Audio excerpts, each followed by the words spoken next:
The CBS Radio Mystery Theater presents... Come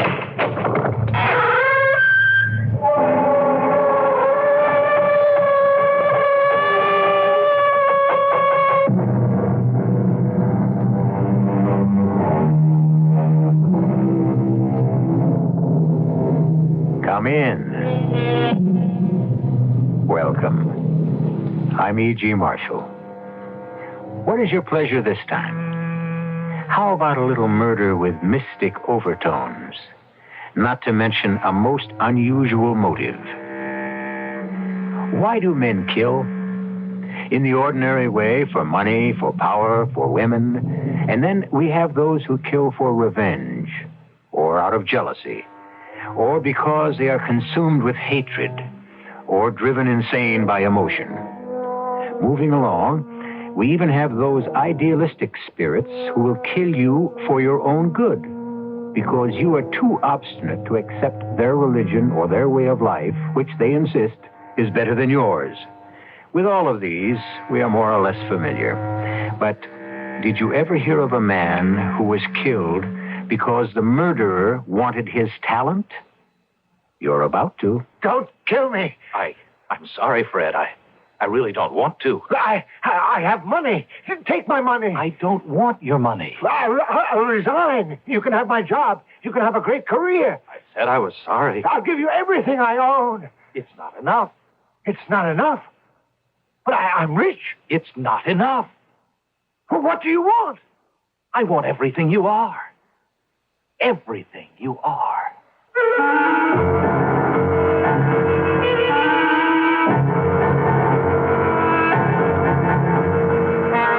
Our mystery drama, A Death of Kings, was written especially for the Mystery Theater by Sam Dan and stars Mercedes McCambridge.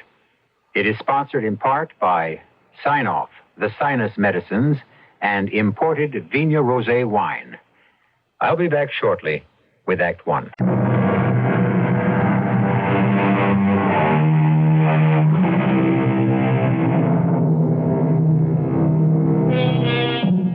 His name is Frederick Sparling, and you'd never notice him in a crowd. He's not much to look at, middle-aged, stoop-shouldered, nearsighted.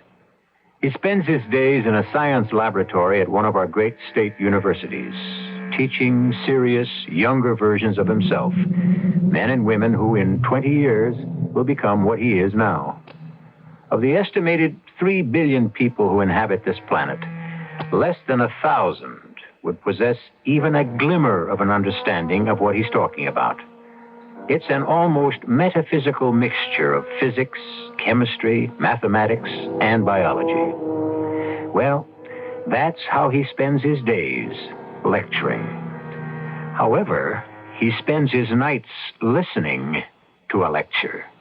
And it's usually a variation on the same theme. Well, the suspense is over. Not that there ever was any. We knew all along Clontarf would be made head of the department. Well, Emma, after all... After all what? The second time in 12 years you've been passed over. But that's you. Good old patient, plodding Frederick Sparling. Nobody ever has to worry about fearful Freddie. He won't get mad. He won't quit. Go ahead. Use him. Abuse him. Now, my dear, I'm not aware that I've been used or abused.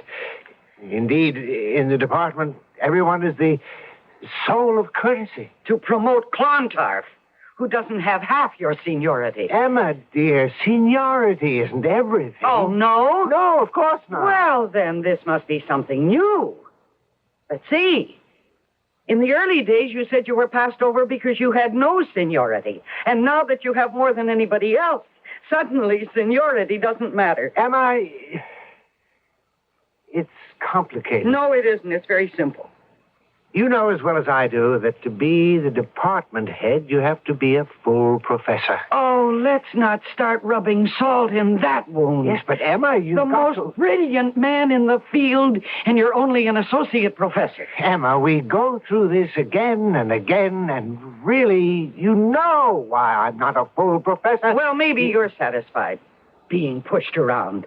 This Sudden, furious outbursts have been known to create such serious imbalance. Well, I'm right. You know I'm right. It's pure and plain and simple justice. Chemically, you risk death from oxygen deprivation. Oh, I'll die.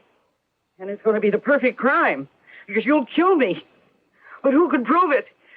What's the district attorney going to say? Your Honor, he worried her to death. He got her so mad she... There is a logical, reasonable explanation why I cannot be head of the department. Well, I don't want to hear it. I can't be head of the department unless I'm a full professor, and I won't be appointed full professor because...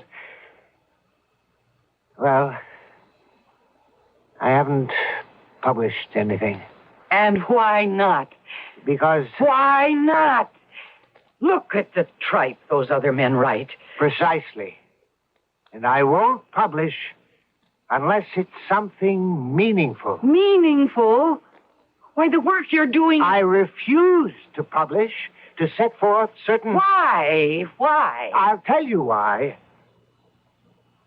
I've been conducting experiments that I would never say this except in the privacy of my own home and to my own wife. I realize how this might sound to strangers.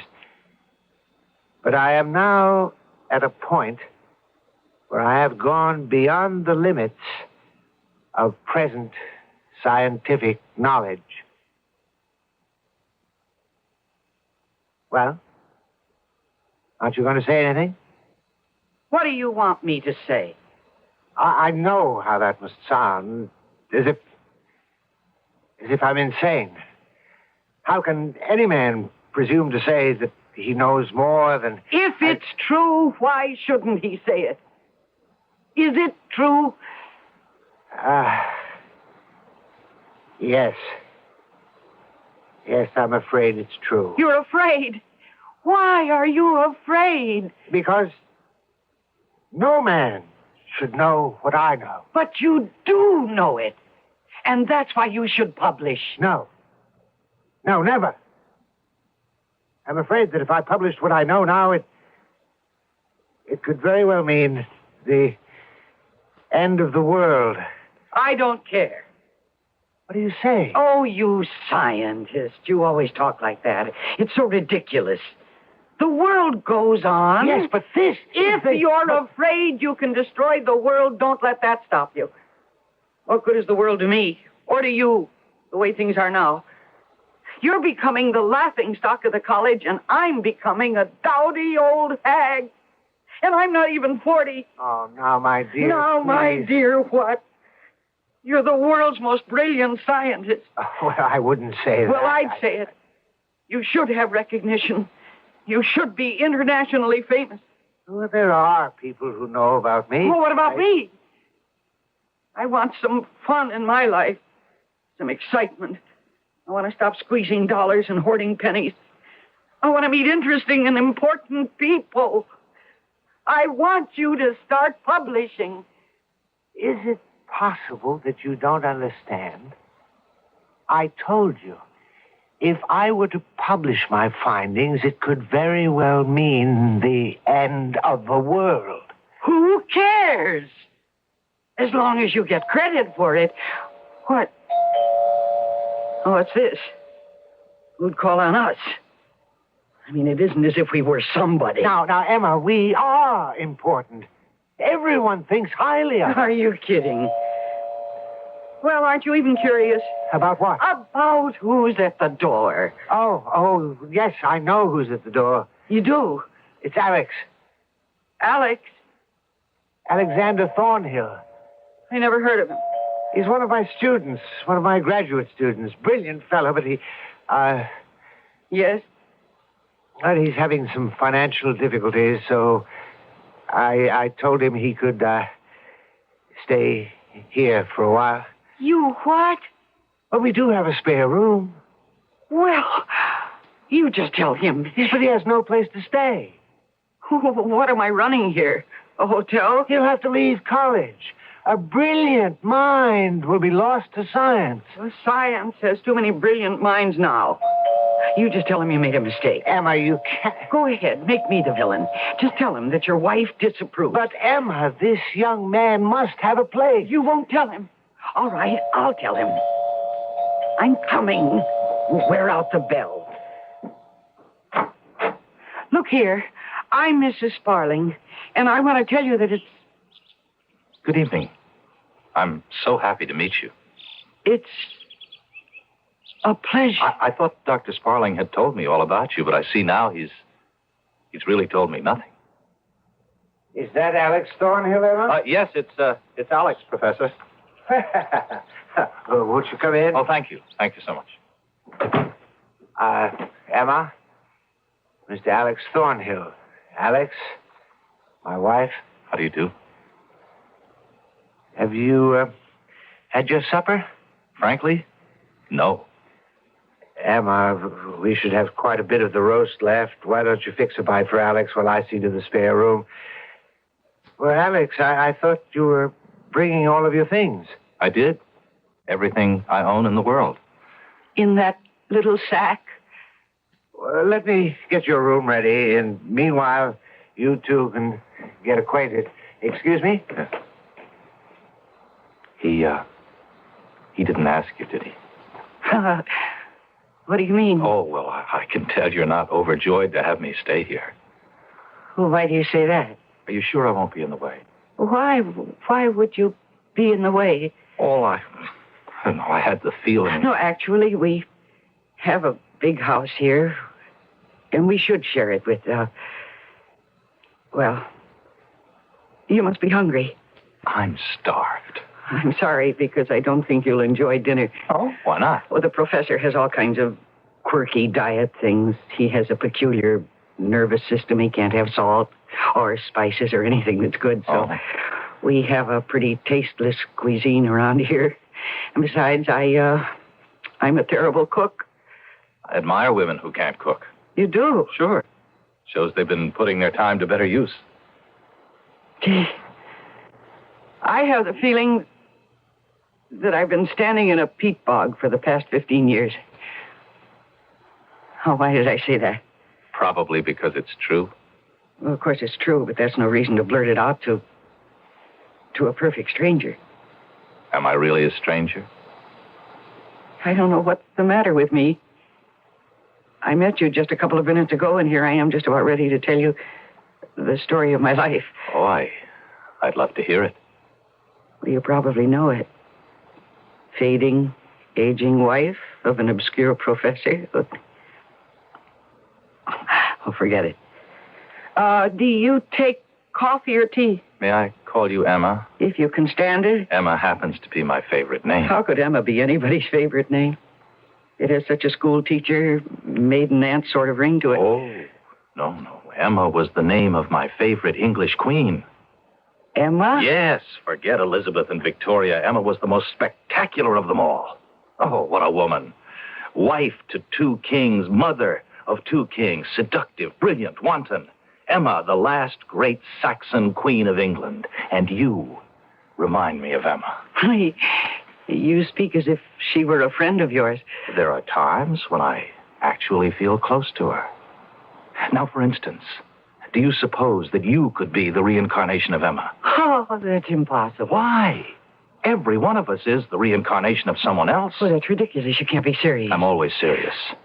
Well, don't let Fred hear you talk like that. Why not? What do you think the good Professor Sparling is really talking about in his advanced seminar? Reincarnation.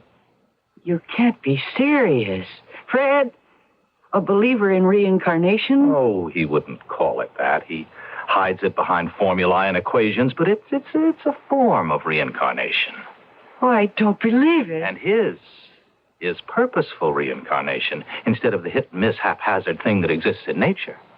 And I could be the reincarnation of Queen Emma. Oh, yeah. How would you know? Come here. No, don't. Why? Because... Yes, because? Because he might come downstairs any minute. Really?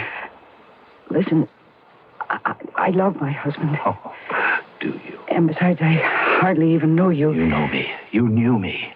Think back. No, I don't believe a word of what you're saying. I need you, Emma. I always needed you. What are you talking about? I wasted you last time. I didn't realize what you could do for me. You must be crazy. Are you listening to what you're saying? That was 1,000 years ago. I was ignorant. I was arrogant. I wanted to own the world, but I didn't know how.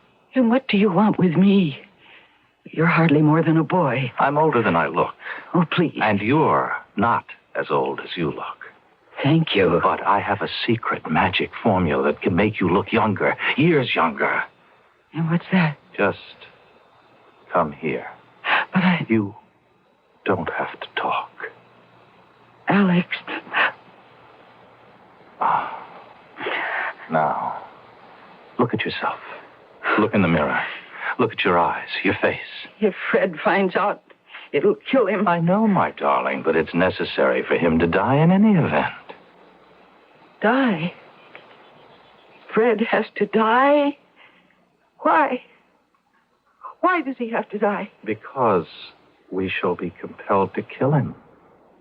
We have to kill Fred?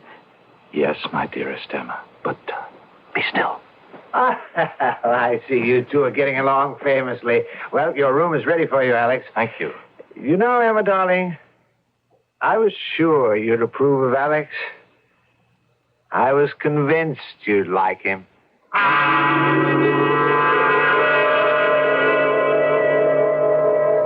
The amenities, the niceties, the small talk that makes up so much of the ritual of our lives. I was sure you'd approve of him. I was convinced you like Alex. If the good professor only knew how much Emma approved of and liked Alex. He may find out when I come back shortly with Act 2.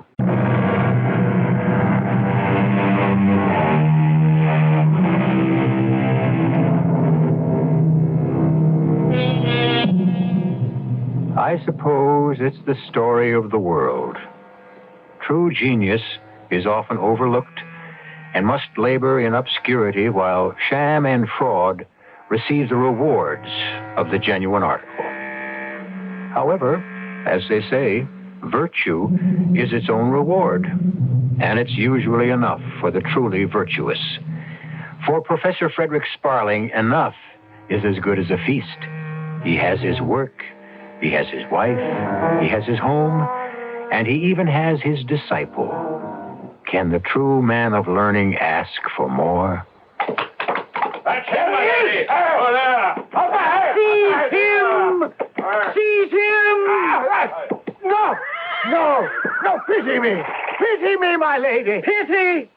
What has pity to do with the line of succession? Please, my lady, please! Out! Swords! Kill him! No! Kill him! Kill him! Kill him!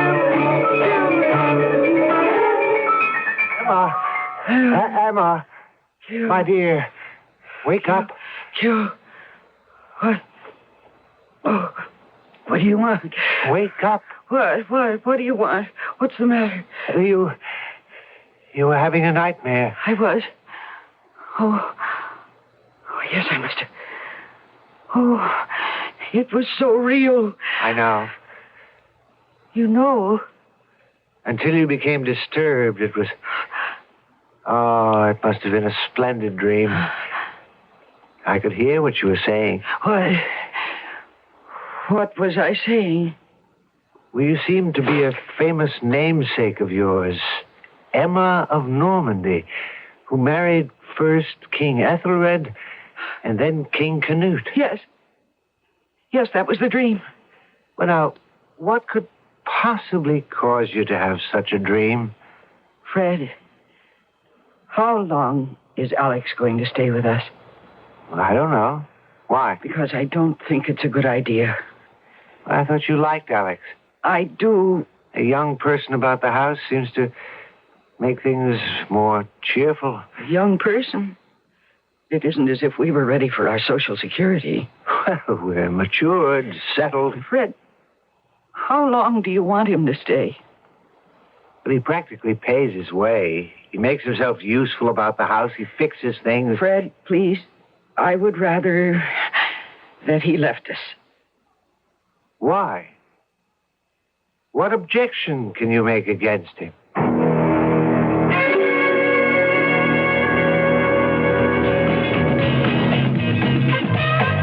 Alex, I don't think coming to a place like this is such a good idea. Why not? Well, really, we shouldn't be seen together. Who's going to see us? When is the last time you went out dancing? I don't remember. When is the last time you had any fun? I can't remember. Alex, I want to tell you something. Do you want me to leave the house?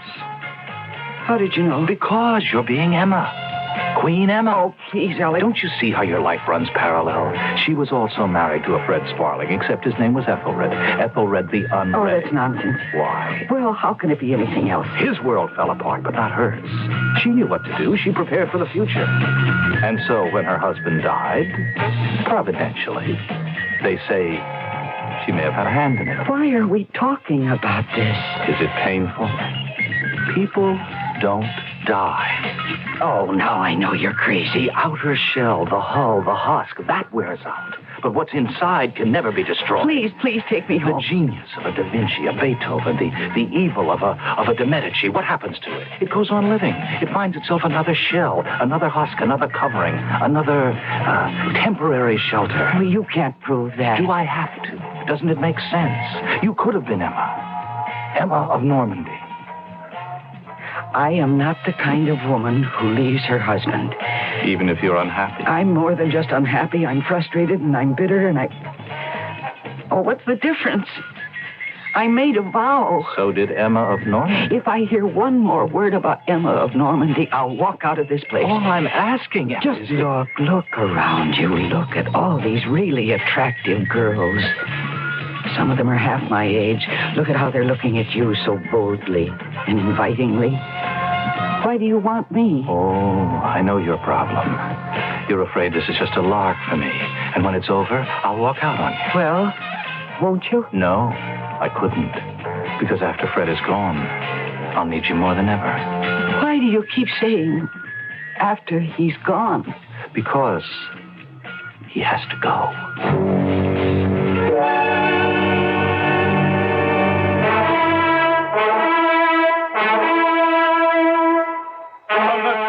King Ethelred, I demand the surrender of the castle and the abdication of the throne. Well, give him your answer. Hurl down heavy boulders. Pour boiling pitch from the battlements. Emma, be silent. I will not be silent while this bloodthirsty Viking pirate... Emma... That's what he is. That's all he is. He will not take away my kingdom. You forget. I am the king. Then act like a king. Yes, well, what am I to do? Do? Mount your horse. Lead your troops through the gate in counterattack. Be the king. Attack. Yes, what? I shall have to consult with my counselors. And meanwhile, we shall lose the kingdom. No. We shall consult and discuss and hold a parley. What is your answer, Saxon king? Let your sword answer him.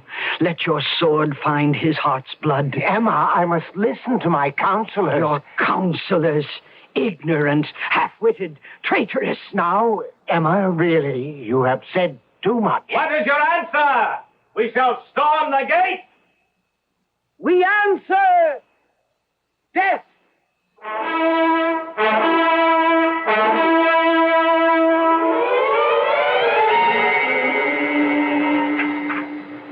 But, my dear Emma, one simply does not make a sharp 180-degree turn and just change the direction of one's life. Well, one does, if one's life depends on it. Emma, my dear, I think you put some salt into the soup. Oh, Fred, we have to break out of here. This house. But this house is our home. It's our castle. Don't say castle. But we simply cannot pick up and leave. Why not? Well, for one thing, I would have to consult with some people. Consult? Why? Whose business is it but ours? And I want you to stop teaching. Stop teaching? How could I do that? It's very simple. Just resign. I'll type the letter for you. Hey, well, what would I do to earn a living? You could write About what? about the things you know, things no one else does. Those are dangerous things. Good. Then the whole world will want to read them. What I know, in the hands of an unscrupulous man, could... Well, he could own the world. How? He could simply say, obey me, or you will cease to exist. Then why don't you say it? Because I can't. Why can't you? Because... Oh, I can't even explain it. Try. No, don't you see? A man isn't just what he knows. What he knows is a dynamic part of everything that combines to make his personality. This knowledge is only a part of me. There's the rest of me. And what I am prevents me from being ruthless. Well, I can do it for you, Fred. Oh, Fred, aren't you sick of being nobody? Well, I don't feel that I'm Well, you're a character at the college. Oh, sure, there's old Fred Sparling. Old? You're hardly 45. Harmless old Fred. Teaches our seminars, way up in the clouds there. All that theoretical stuff has no practical application. Now, Emma, you're beginning to secrete adrenaline. I know that, Fred. Too much. What do you expect? You have to secrete enough for two. Yours never flows. Your heartbeat, your pulse, your respiration. Oh, damn it, Fred. Those are the vital signs of life. Don't you ever get mad. No. Well, I see no point to anger. Well, maybe this will make you mad. Your star pupil, Alex. Ah, brilliant lad.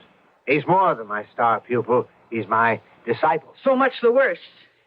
Alex, his life depends on your generosity. Without you, his education would be finished. Now, please, Emma, one doesn't flaunt charity. Without you, he wouldn't have a place to sleep. We are commanded by a higher power than ourselves to share what we have. It's our duty to share. Is it? Of course. Everything? Yes, Emma. We must share everything we have. Even our wives? What?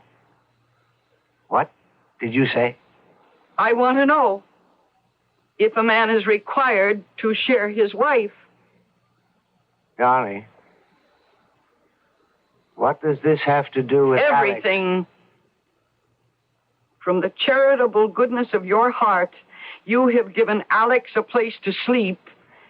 And from the moment he crossed your threshold, he has been trying to sleep with me. Now, Fred, what do you say to that?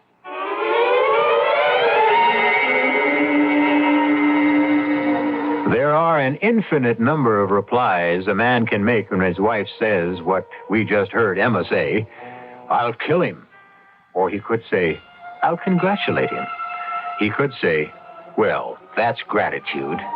Or he could say, you must admit my friend has excellent taste. Who knows? We all will when I return shortly with Act 3.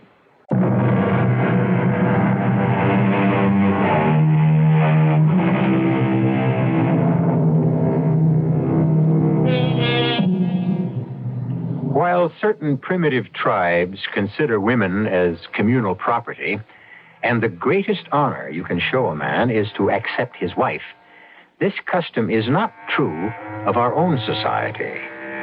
Or at least, we don't think so.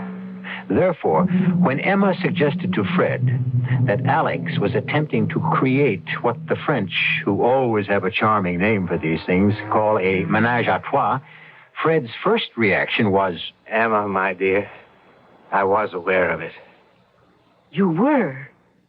You knew? Well, I'm a scientist. And what, after all, is science but observation? Observation and deduction. And you can just sit there and eat your soup. Well, why not? It's delicious soup. Alex is trying to get me to to betray you. That's a charming, old-fashioned term. Oh, I can't believe we're having this conversation. Why? Because you're incredible. Would you feel better if I commanded Alex to leave the house? Well, you should do something. No. You should do something. Me? You should either discourage him or... Or what? Well, my dear, you lead him on. That's a lie. If you want him, does it matter where you have him? Here or somewhere else? I want to do something about us. You keep telling me you can be the most powerful man in the world. Well, then how can I be satisfied just to be a dowdy, do-nothing, stay-at-home drudge? Emma, let me tell you that scientists labor in the darkness. Now and then, fate, providence, a higher power gives us a sudden, searing flash of insight. For a brief, awful moment, the curtain is drawn and the brilliant light of knowledge is burned into the soul. Perhaps it was a joke. A joke? A celestial joke to make that revelation to me. Perhaps it was known that I couldn't use it.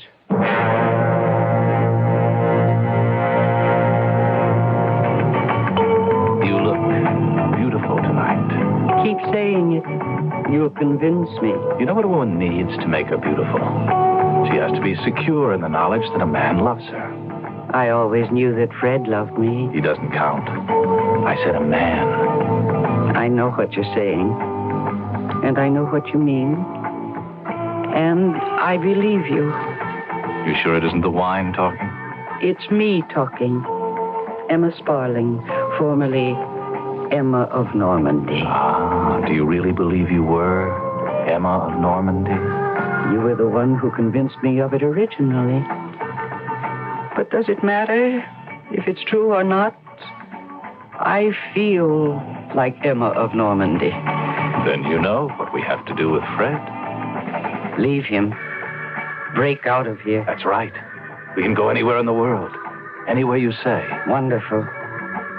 Now, could I ask a question? Money.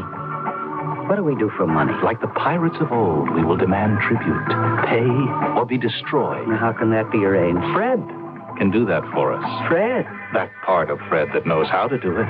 Listen, Fred told me. I know what Fred told you. I know Fred's problem. His moral, his ethical, his personal problem. He refuses to use the knowledge that would give him one favor I seek, but I can't. How? How will you get it? Is it in a formula or something like that? Oh, no. No, it's nothing like that. It exists in his consciousness. I don't follow. It's his talent, Emma. His personality. I mean, to take those from him. I'm not hearing you right. Why? We can transplant a heart from one body to another, a kidney, other organs. Why not a talent transplant? But talent is... Is what? It's a quality. People have it. It exists. It can be removed. How do you know? Fred told me. Fred showed me. He showed you? Yes, in the lab. On animals. Oh, I don't believe it. Listen. We have made vicious dogs out of calm dogs, smart dogs out of stupid dogs, and the other way around. But that's unbelievable. The mentality, the personality. He knows how to isolate those forces and transplant them. How? By surgery? How could you ever perform an operation? It's psychic surgery. I don't believe it. What will happen to Fred after you? He'll be dead. But that's murder. That's freedom. Freedom for you and me. He's a fool. He has unbelievable powers. This psychic surgery is the least of them. He could rule the world. He has scruples. I have no scruples. Now, what do you say? I say, when?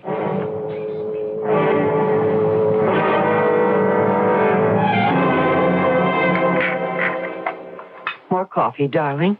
Oh, yes, I think so. I don't understand why I should feel so drowsy.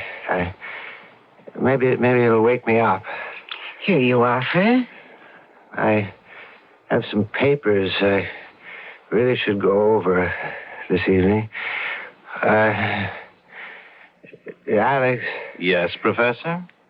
We really should check the results of those experiments. If you're feeling up to it. Oh, yeah. I'll be perfectly all right as soon as I finish this coffee. And, He's out. Yes, but a bit too deeply. You put too much of that. What should we do? It's all right. He'll come around.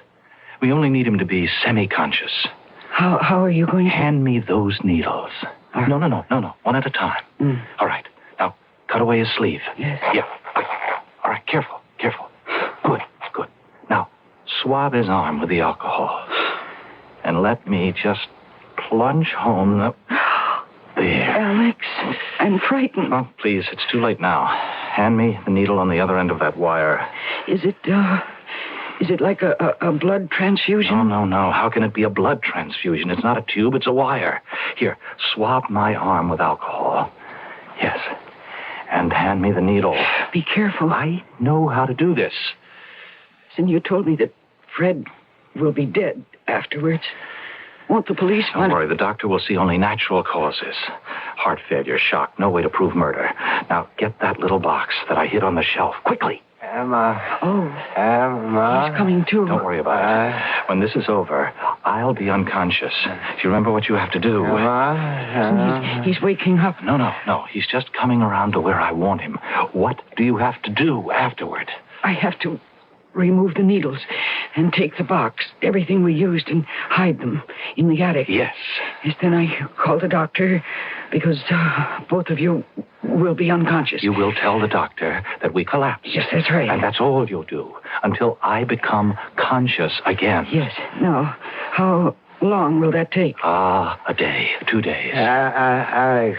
Oh. Alex. What are you doing? I think you know, Fred. No, don't. No, Alex. Turn up the volume, Emma. What? The middle knob on the box. The middle knob, that one. Yes. Turn it up. Emma, don't. Turn it. It won't do you any good, Alex. Don't kill me. Emma. Alex, maybe... Too late. You have done it for nothing. For nothing. Higher, Emma. Higher. Alex, I'm frightened. Oh, for nothing. You're killing me for nothing. It's working. Already I feel something. I see something. I know something. Oh, good Lord. What I see.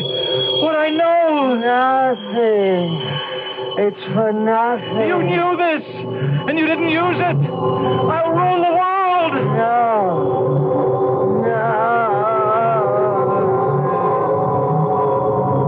Alex, is he dead? Emma, we own the world. I can make matter disintegrate before your eyes. I can make it happen just by thinking. No one can stop me. We will rule, Emma, the way we once did. But this time, forever.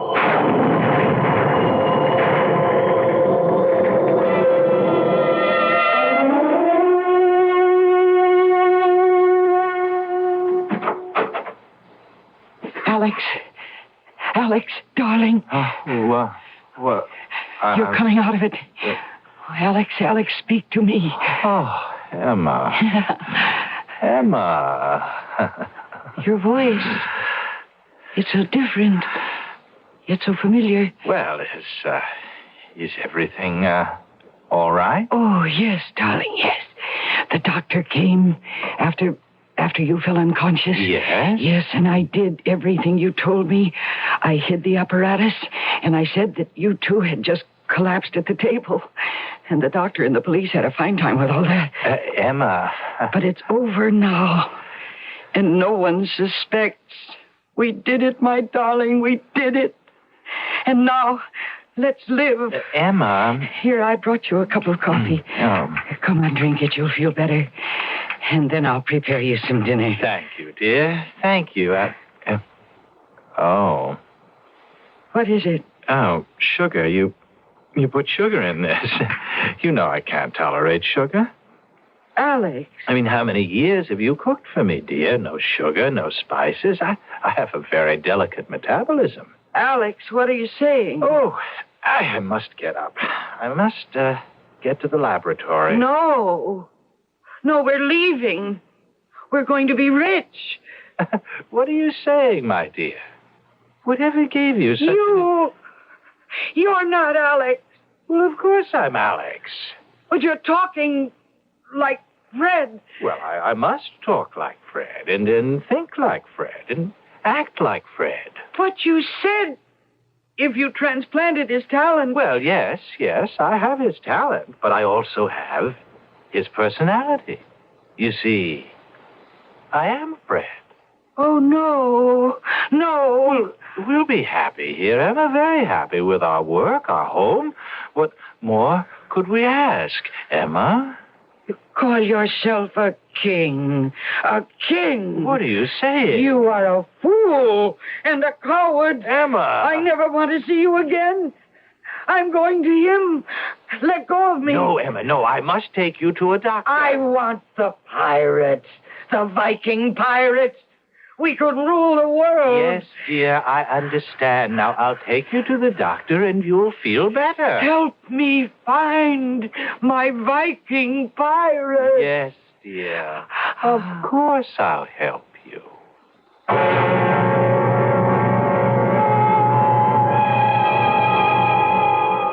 She started out 1,000 years ago as Emma of Normandy.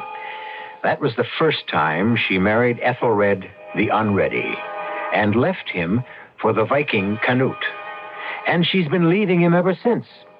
But this time, for the first time, she has both of them in the same body. Where can she go from here? We'll have to wait a couple of 100 years to find out. You only have to wait a few moments, however, for me to return with more.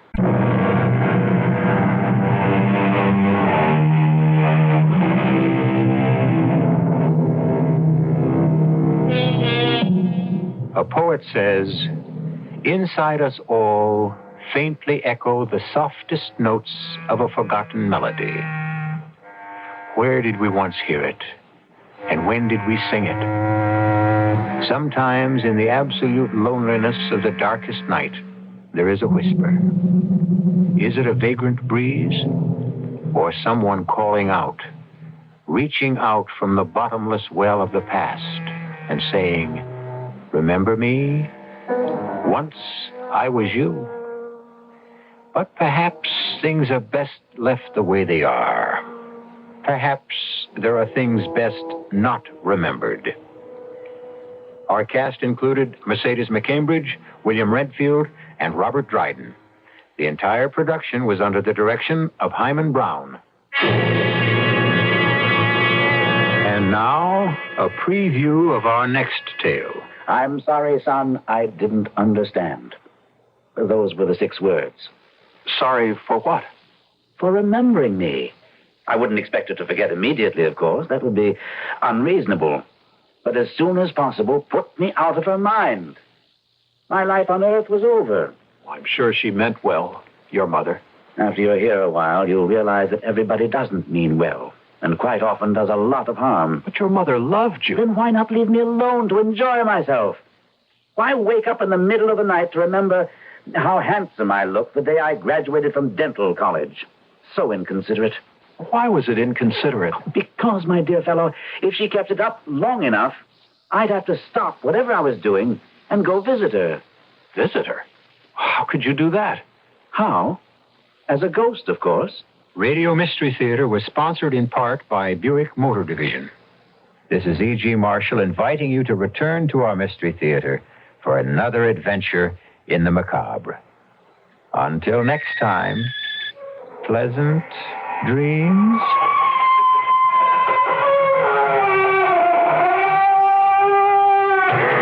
And now, Mystery Theater.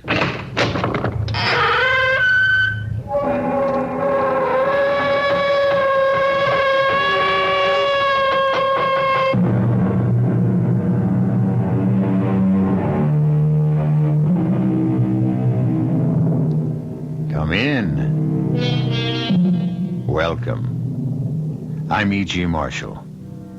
Sit down. Anywhere you like. I have a small confession to make. I am crazy about ghosts, and I cannot for the life of me comprehend why anyone should be afraid of them. What, after all, what do ghosts do? They haunt, that's all. To haunt means to visit, to frequent. In short, to hang around. What's so scary about that? A hopeful lover hangs around a lot. If an inspiring lover or a wistful compatriot can hang around without inspiring fear, why not an anxious ghost? Is it really you, Paul? Yes, Melba. It is I. Oh, Paul. Don't cry, Melba. I can't help it. All right, dearest. Go ahead and cry. Oh. Paul, tell me something. What? Are you happy? Where you are? I'm really sorry you asked me that, Melba.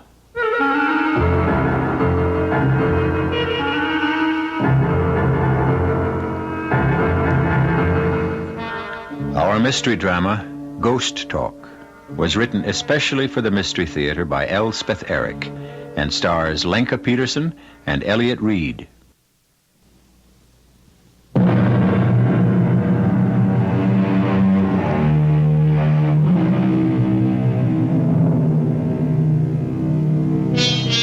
Yes, ghosts haunt places. Traditionally, they haunt large, decrepit mansions with long halls, extensive staircases, and musty attics. But these big old edifices have all disappeared from our landscape, and it is more than likely that the ghost of today has to restrict himself to one-bedroom apartments with bath, kitchenette, and dining area. Poor ghosts. Will they give up haunting altogether, or will they do what we have done? Adjust. Melba, you have my number? Yes, Leonard. Both at home and at the office. If there's anything I can do, Melba, anything at all. I'll call you. Bless you, my dear. Oh, Paul. Where are you? Where?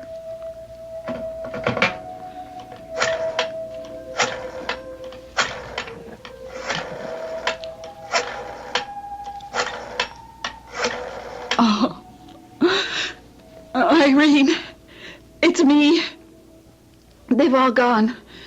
Leonard Whipple was the last to leave. I'm all alone. No, I'm not crying.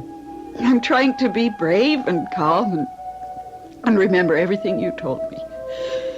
Leonard said to call him if I needed anything, but what does that mean? I need my husband. I need Paul.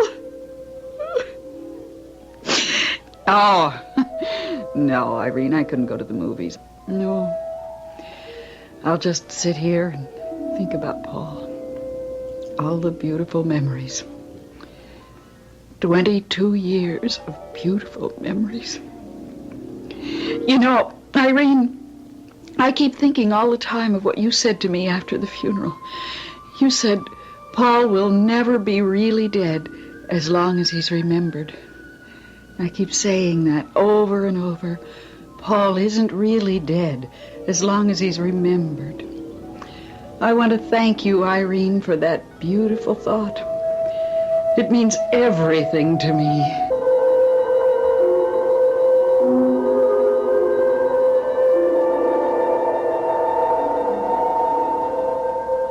Oh, Melba. Melba. How goes it, Paul? Oh, hello. It's Bruce, isn't it? I'm new here. I haven't got everybody straight yet. You never will. It doesn't matter. Yes, I am Bruce. Mind if I join you? I wish you would. You had a particularly beatific expression on your face just now as I was floating by. I was thinking of my wife. My wife, Melba. Yeah, why? Why? Well, actually, because she was thinking of me. Remembering our wedding day, I was touched. You're really very new here, aren't you? Oh, yes, very. At the start, everybody is either touched that they're remembered, apprehensive that they won't be, or furious that they're not. Melba feels that no one is really dead as long as he's remembered. Is that what you want to be? Not really dead? It sounds nice. Well, it isn't. I don't know how you can say that. Because I happen to know. From bitter personal experience. My sainted mother remembered me every day of her life after I died, till the day she died and joined me here. Since her arrival, I'm happy to say, we've exchanged precisely 6 words. A while back, she had the grace to apologize. I'm sorry, son, I didn't understand. Those were the 6 words. Sorry for what? For remembering me. What was she supposed to do? Well, forget, for goodness sakes. I wouldn't expect her to forget immediately, of course. That would be unreasonable. But as soon as possible, put me out of her mind. My life on earth was over. Well, I'm sure she meant well, your mother. After you're here a while, you'll realize that everybody doesn't mean well, and quite often does a lot of harm. But your mother loved you. Then why not leave me alone to enjoy myself? Why wake up in the middle of the night to remember how handsome I looked the day I graduated from dental college? So inconsiderate. Why was it inconsiderate? Because, my dear fellow, if she kept it up long enough, I'd have to stop whatever I was doing and go visit her. Visit her? How could you do that? How? Well, the way it's always done. As a ghost, of course.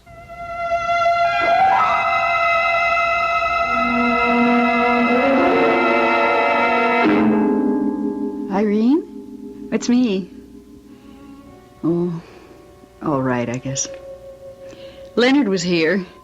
We sent out for Chinese food. He left about an hour ago. Oh, I'm just sitting here and remembering.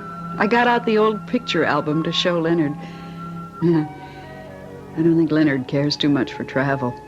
I wasn't sorry when he left.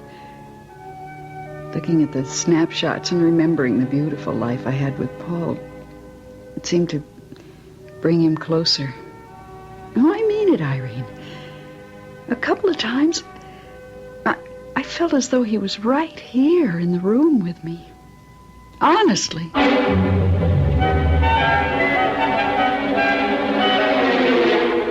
Bruce! Oh, Bruce! That you, Paul? I had a terrible time finding you. Well, now you have. I asked everybody where you were, and nobody knew, and then Salome said, oh, he's probably out strolling among the stars. That's his favorite pastime. But I had no idea how many stars there are. You still haven't any idea. Actually, neither have I, and I've been here heaven knows how long. So far, this is my favorite galaxy. But of course, I haven't seen them all. Has anyone, do you think? Oh, I suppose he has. He must have seen everything. Since the beginning of time. And before that? Yes. What made you come looking for me? Something special? Bruce, I can't get a moment to myself on account of Melba. Your wife. You know what she did? She got out an old snapshot album and started looking over all the pictures we took on our vacations, birthdays, Christmases. Typical. They all do it. The worst part is she showed all these pictures to a friend of mine. Of hers. Ours. Leonard Whipple. He couldn't have cared less. She's really hanging on to you, isn't she? It's very nice of her and all that, but it's terribly exciting for me being here. Everything's so completely different.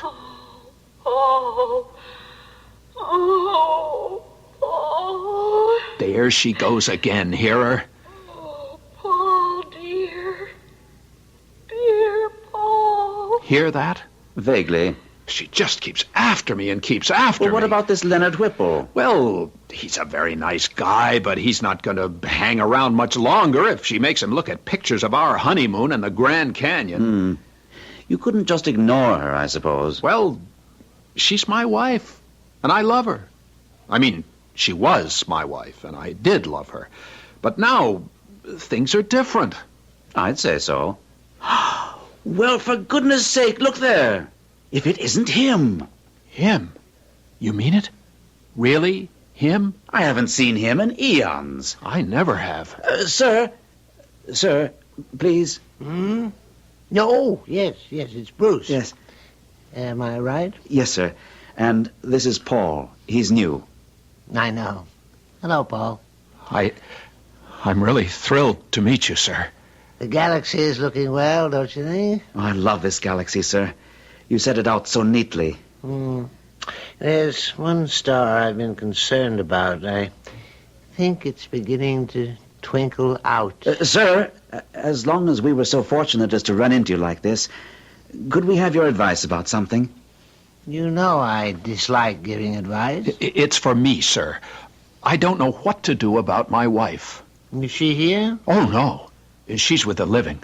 On Earth. Oh. And she's grieving. Well, that's to be expected. She'll stop after a while. She doesn't show any signs of stopping. I was wondering if I shouldn't, appear to her. Bruce says it's a simple procedure. Well, you could do that, of course. I never thought very highly of that ghost business, so theatrical. But if it'll make her feel better? I suppose we do owe a measure of responsibility to the living. You think I could go back for a short visit? You're free to do as you like. If I were to tell you what to do, you wouldn't be free anymore, would you? Well, if you just tell me what you think. No, I really can't do that. That would be tantamount to telling you what to do because of me being who I am. You see, you think I have all the answers. Everybody thinks so. Well, I don't. There are countless things I haven't found answers to. However, like everyone else, I keep trying. Now, I really have to go to see if that poor star is feeling any pain. You'll both excuse me? He wasn't much help. Well, that's his way. Oh, dearest. Oh, there she goes again. Dearest Paul. Bruce, I'm going to turn ghost and visit her.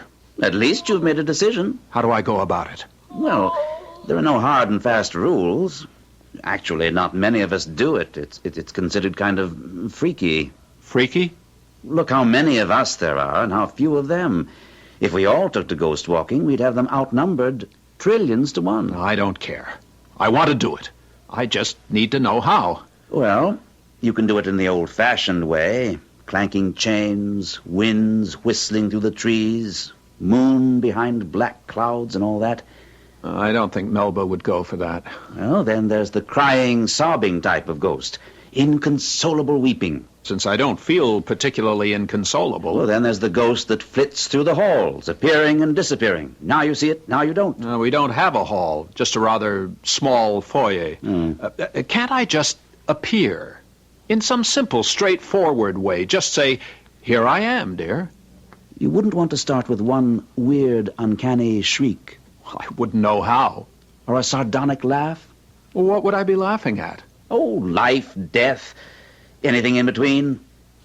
Well, if you don't want to do any of those things which he calls theatrical, then just appear. That's more my style, I think. But wrap a bit of vapor around you. After all, they need something to identify you by. And don't stay too long.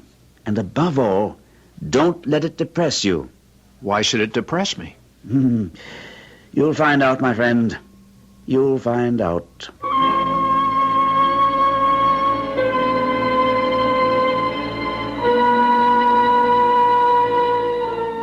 It never occurred to me that a visitation by a ghost could be depressing. Take now that well-known ghost of Hamlet's father, speaking spookily from the battlements at Elsinore. Of course, he didn't sound happy. How could he when his own brother had just killed him and promptly married his widow? He sounded angry, yes. Vengeful, yes. But depressed? No. And certainly not depressing. I'll return shortly with Act 2.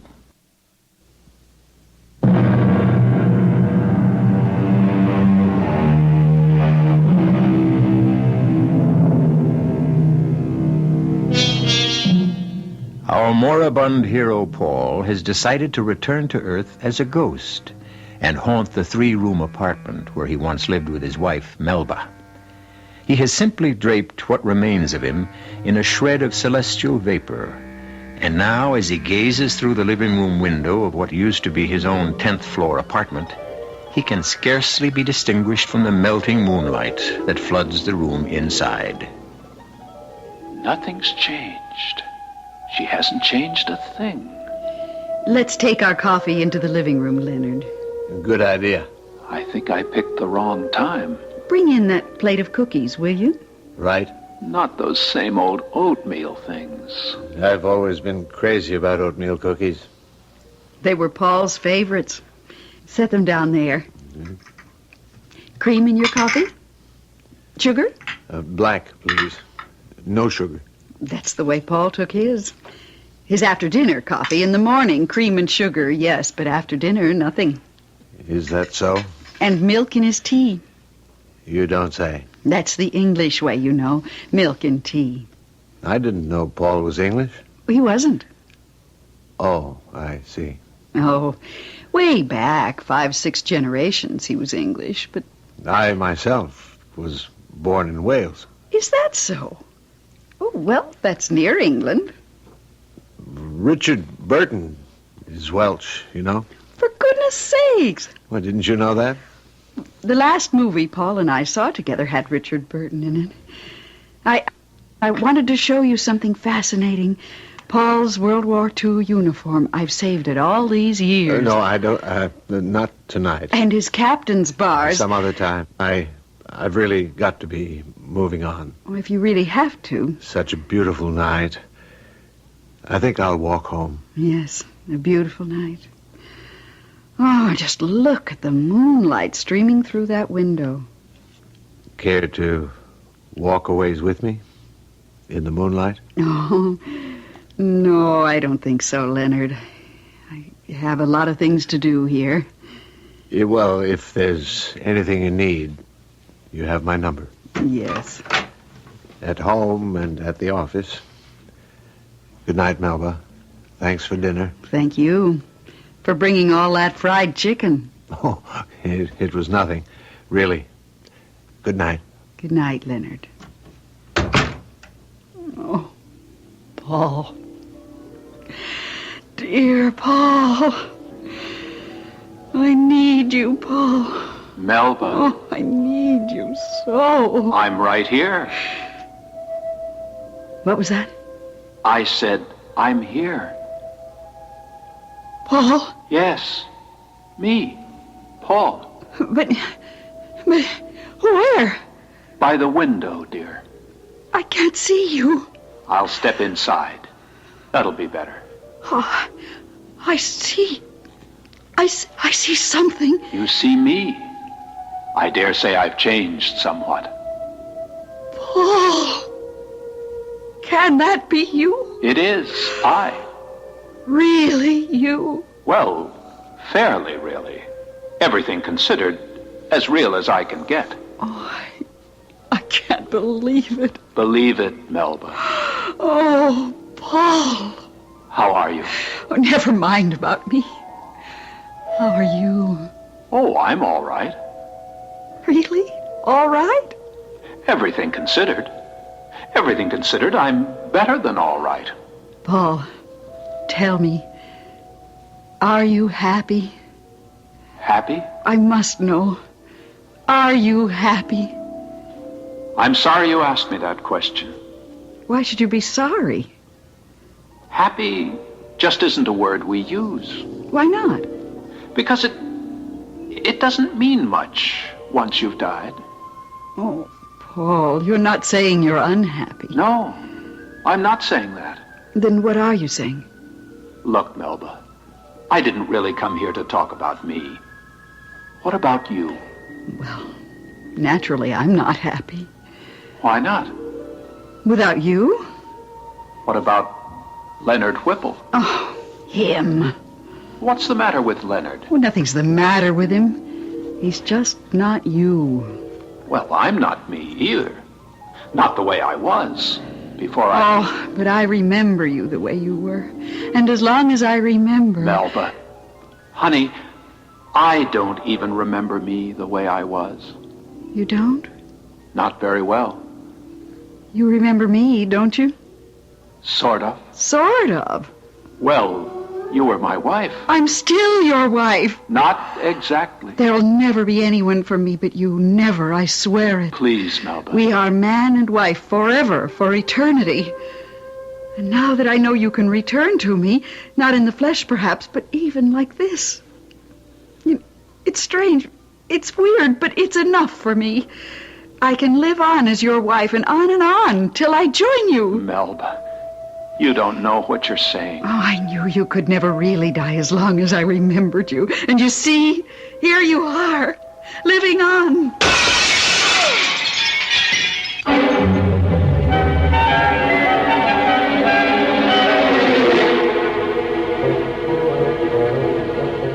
Hello, Irene.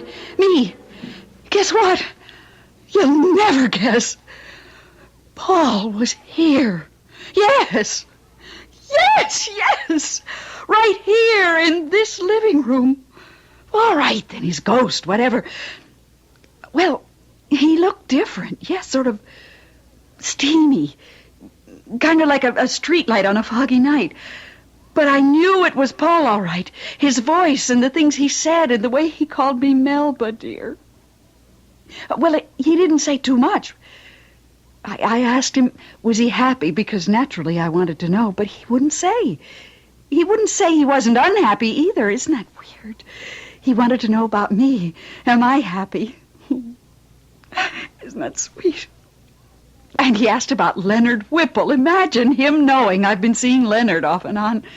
Of course, I told him Leonard doesn't mean a thing to me, that there could never be anyone else for me. I said, Paul, we are man and wife for eternity. I said, you can never truly die, Paul, as long as I remember you.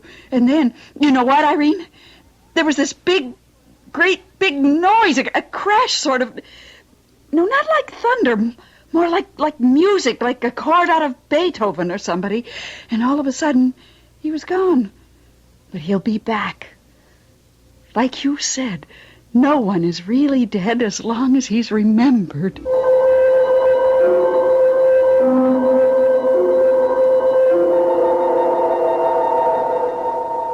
Sir. Oh, sir. May I speak with you? No. Oh, it's Paul, isn't it? Sir, could I have just a moment of your time? I have all the time in the world. I have all the time there is. But I don't quite know how much time there is, but I do know I have all of it.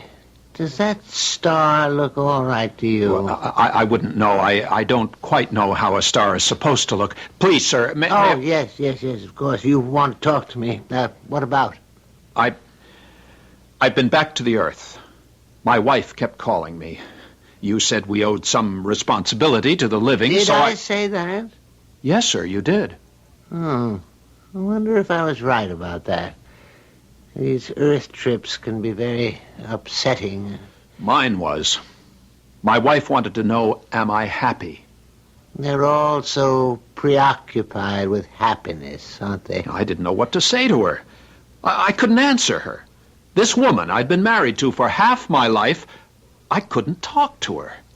It was as though we were living in two different worlds. Well? Oh, yes, I see what you mean. Still, shouldn't I have been able to answer her? Well, what could you have said? Well, that happy is a word that doesn't mean anything anymore. Happy is nothing without unhappy. The way pleasure is nothing without pain. The way health is nothing without illness. Euphoria is nothing without depression. Oh, you know what I mean, sir. I do know, yes. It's ridiculous to say I'm happy when I'm never unhappy. What I am is... What you are is... what? What I am is... free. Yes. I'm free. I'm Paul, and I'm free. And I'm free to be Paul, no more, no less than me. Me, Paul. Sir, why couldn't I be free like that before? Oh, dear, I ask myself that same question all the time. The only answer is that I miscalculated somewhere. And I did give those people the power to think, to reason, to figure out the sensible way to do things. Why don't they use what I gave them? Why leave everything up to me? Theirs isn't the only planet in the universe, you know. I do have other things to look after, but the way they call out to me, they want me to do everything. Well, it's not right. It really is not right. No, sir. I'm sorry, sir. Well, what's done is done. They'll just have to muddle through the best way they can. Now, about your wife. Melba, is it? Yes, sir. Tell you what. Why don't you talk to Bruce about it? You two seem to get along so well. Yes. Talk to Bruce. Now, excuse me, will you? I really do have to go take a look at that poor star.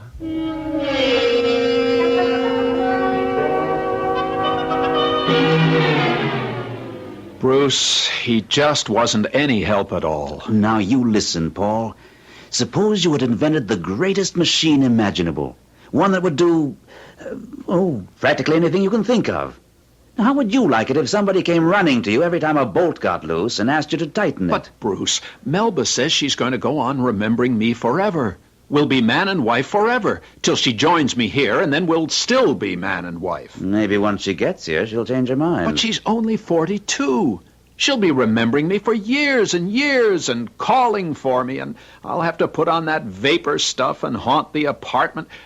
And Bruce, it's so hard to carry on a conversation with her now. It didn't used to be, but now... Well, you couldn't just ignore her. I love her, Bruce. Do you? Well, I did. For a very long time, right up to the moment I died. My last words were, I love you, Melba. At least, that's what I meant to say. I know I had it in my mind to say that, but I'm not positive I ever got around to saying it. Anyway, I can't just brush her off. My. You do have a conscience, don't you? Well, I hope so. It's a very fine thing to have, of course, but sometimes... Look, there's only one thing you can do. What? Get married. Married to Melba? No, not to Melba, you idiot. How could you marry Melba? She's there and you're here. Some marriage that would be. But then whom would I marry? Oh, heavens to Betsy, Paul. The place is full of women. Have you ever seen Helen? Helen who? Helen of Troy, they call her. Actually, I've never met her myself, but from what they tell me...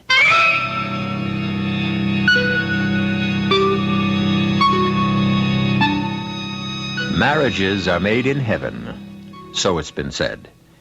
There are those who consider this a profoundly true observation, while others think it one of the silliest statements ever made. I myself have no opinion, at least none that I care to express here. But no one, so far as I know, has ever claimed that people actually get married in heaven. I'll be back shortly with Act 3.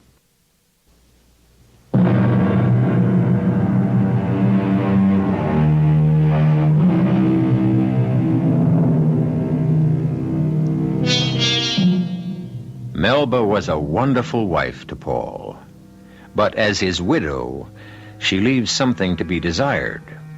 Two things. She won't stop desiring him, and she won't leave him alone. In his desperation, Paul has gone to his kindred spirit, Bruce, for help. The only advice Bruce could offer was for Paul to marry again. Not his earthly wife, Melba, but one of the heavenly creatures who, like Paul, expect to live on forever in whatever place it is they live on forever in. You've definitely burned yourself out, little one. Too bad. Sir? Oh, sir. Oh, look, Paul, this dear little star has burned itself out.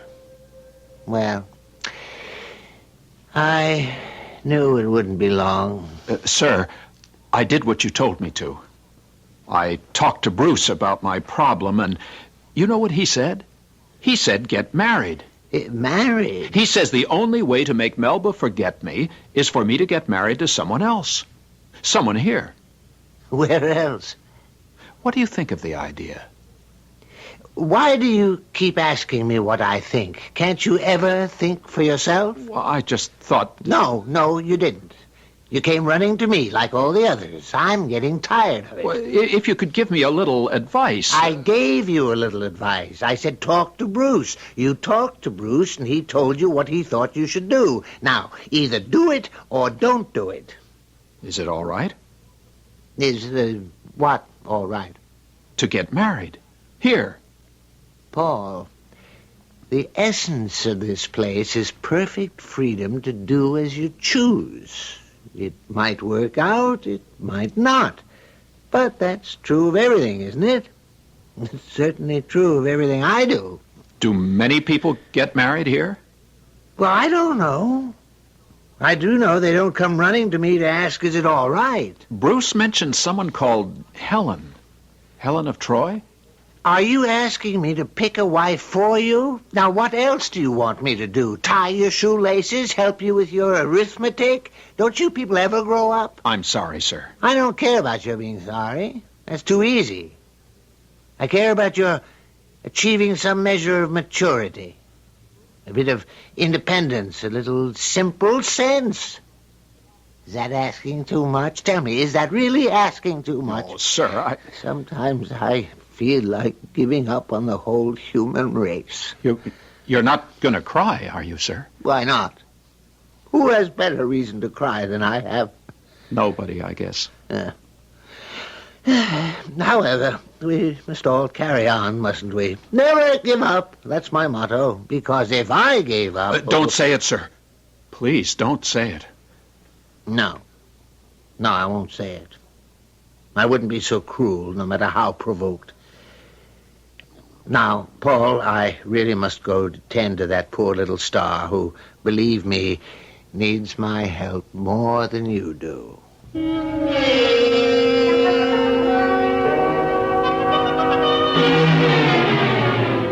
Irene, it's me. Oh, just sitting around. Leonard asked me to go to that new steak place with him, but I said no. I didn't feel like it, that's why. Don't be silly. I like Leonard. He's a very nice man, but...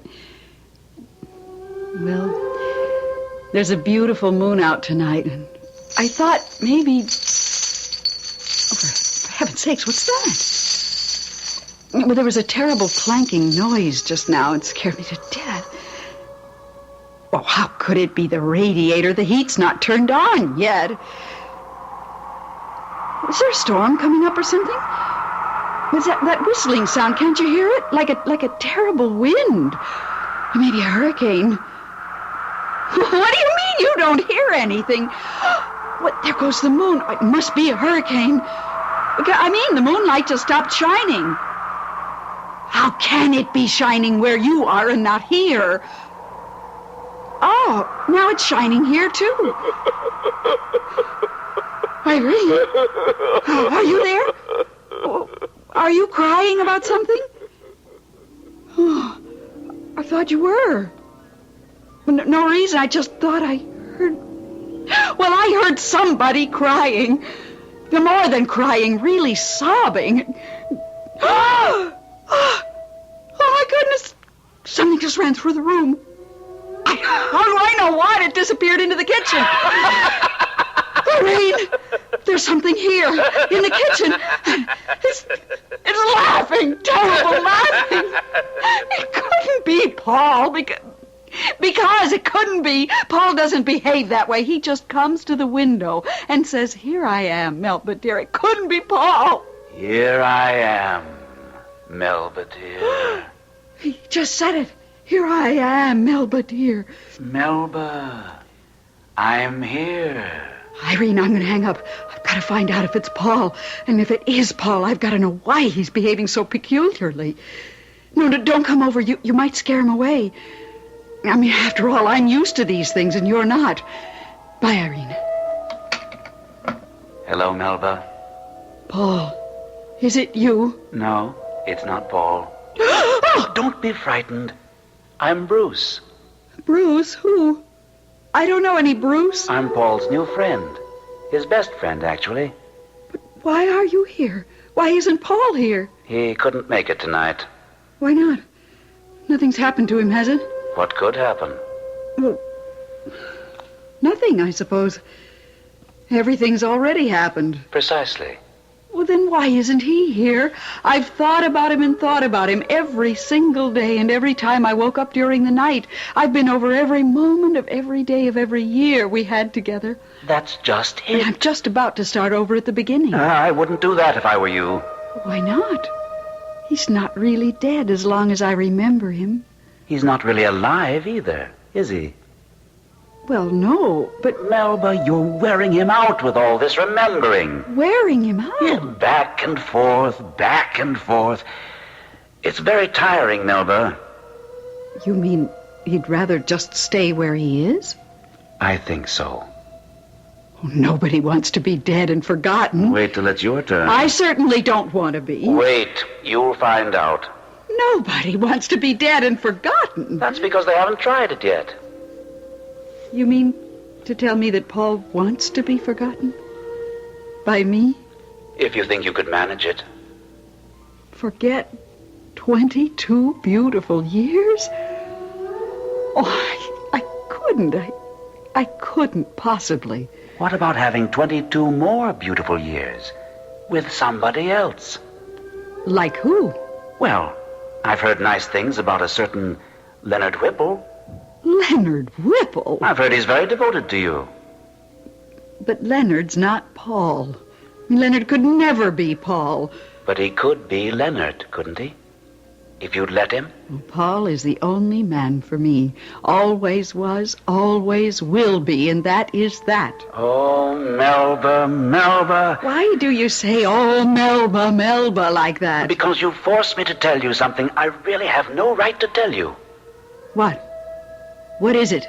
Hardly anybody knows about it. Just me. And Paul, of course. What is it? I shouldn't repeat it. No. My lips are sealed. It's too private. Does it concern Paul? Is it about Paul? You won't mention it to a living soul? I won't mention it to anybody. What is it? Paul is getting married again.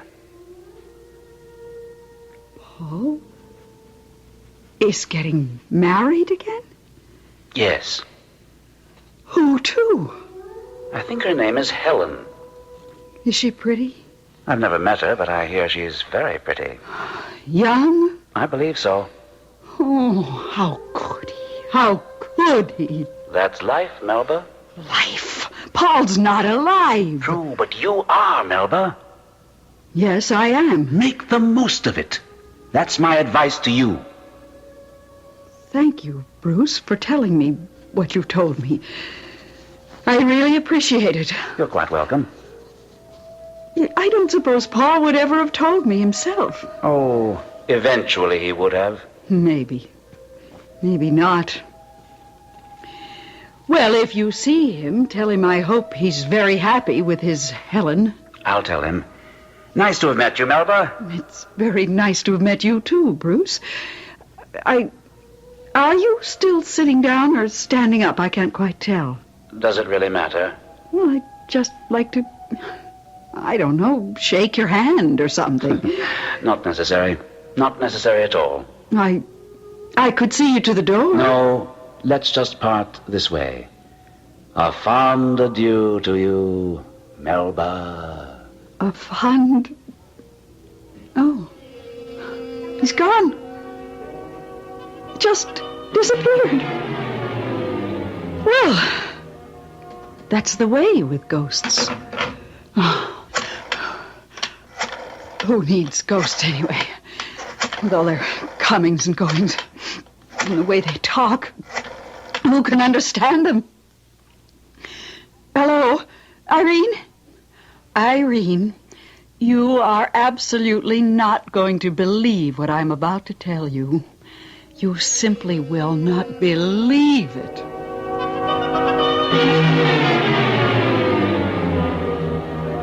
Bruce, where have you been? I've been looking all over for you. Even Salome didn't know where you were. Where were you? I went to see your wife. Melba? What for? To tell her you were getting married. Bruce, you had no right to do that. Here we do as we choose. He told you that. How did she take it? Shocked, of course. Hurt. What you'd expect. You could have told me you were going to tell her. I knew you wouldn't let me. I wouldn't have. For one very good reason. It's not true. What's not true? That I'm getting married. You changed your mind? Not exactly. I asked Helen. Yes? She said absolutely not. She says she's not the marrying type. But you didn't stop right there, did you? There are others. I asked Catherine. I can't pronounce her last name. She used to be an empress in Russia. She laughed, fit to kill. And so did Amy and Louise and Marie. Even Salome laughed at me. Are you upset? Well, nobody likes to be laughed at. Yes, I'm upset. But on the other hand, I'm relieved, too. Bruce, I really don't want to get married. I never thought you did. Everything's so nice here, so free and sort of uninhibited, so peaceful.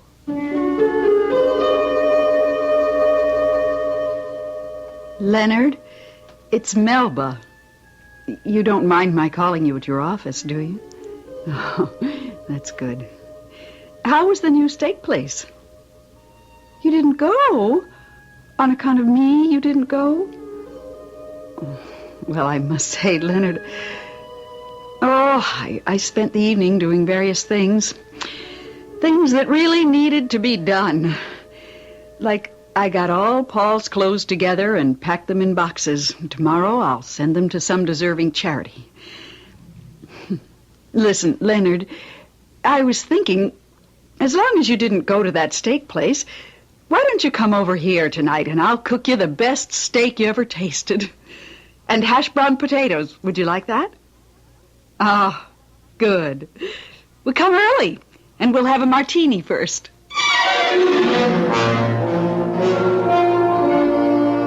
Well, good for Melba. Good for Leonard. And good for Bruce. And for Paul, too. Good for everybody who faces up to a problem and solves it the best way possible. The solution may not be a perfect one. Solutions seldom are. But at the very least, they are an attempt to use the sense we were born with. And that's all God asks of any of us. I'll be back shortly.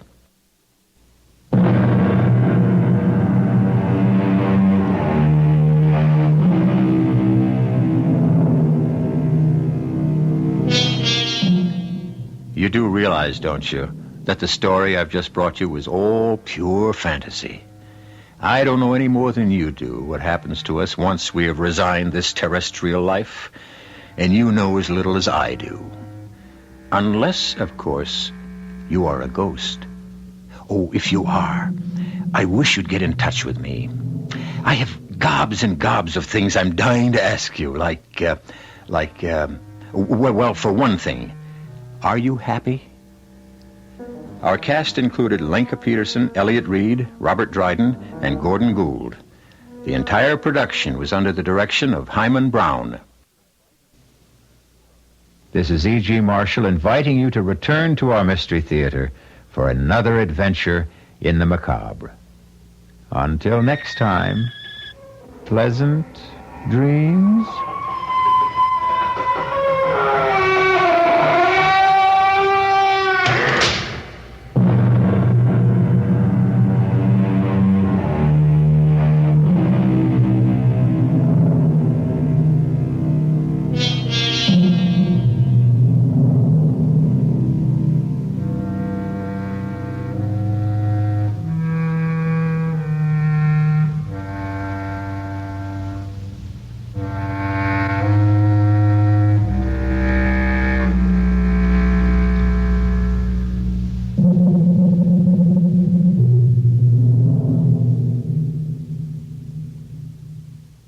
The CBS Radio Mystery Theater presents...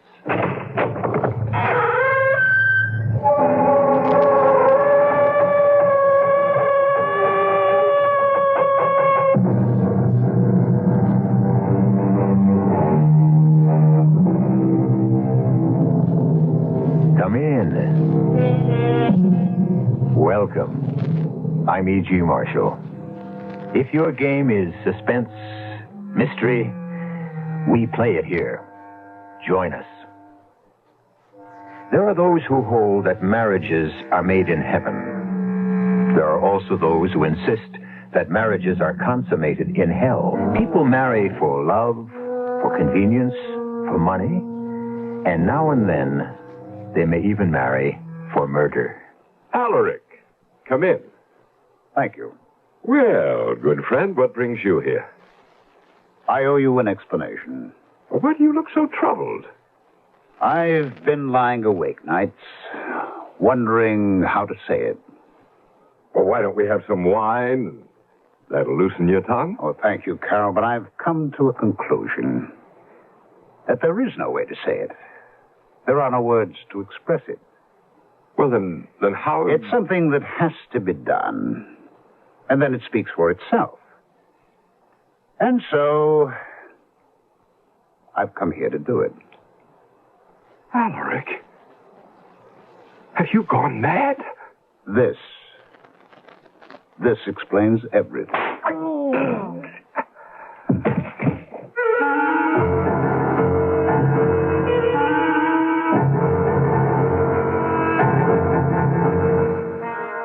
Our mystery drama, The Precious Killer, was written especially for the Mystery Theater by Sam Dan and stars Beatrice Straight and Arnold Moss. It is sponsored in part by Buick Motor Division and Sign-Off, the sinus medicines. I'll be back shortly with Act One.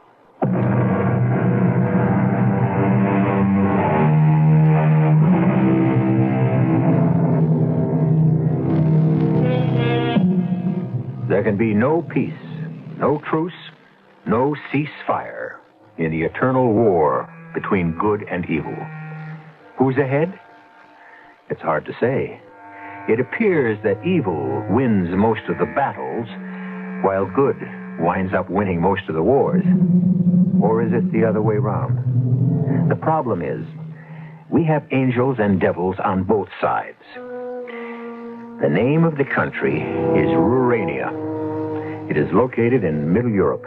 It is an absolute dictatorship. The time is the present.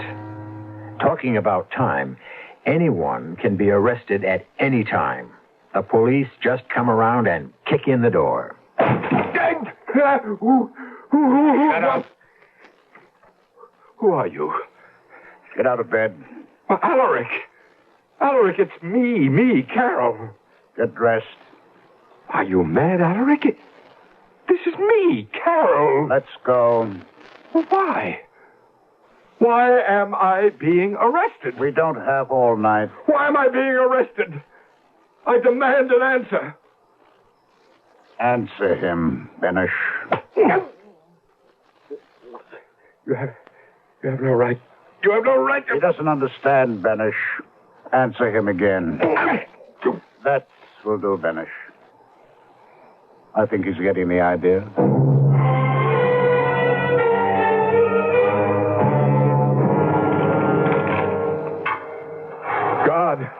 God! I'm coming.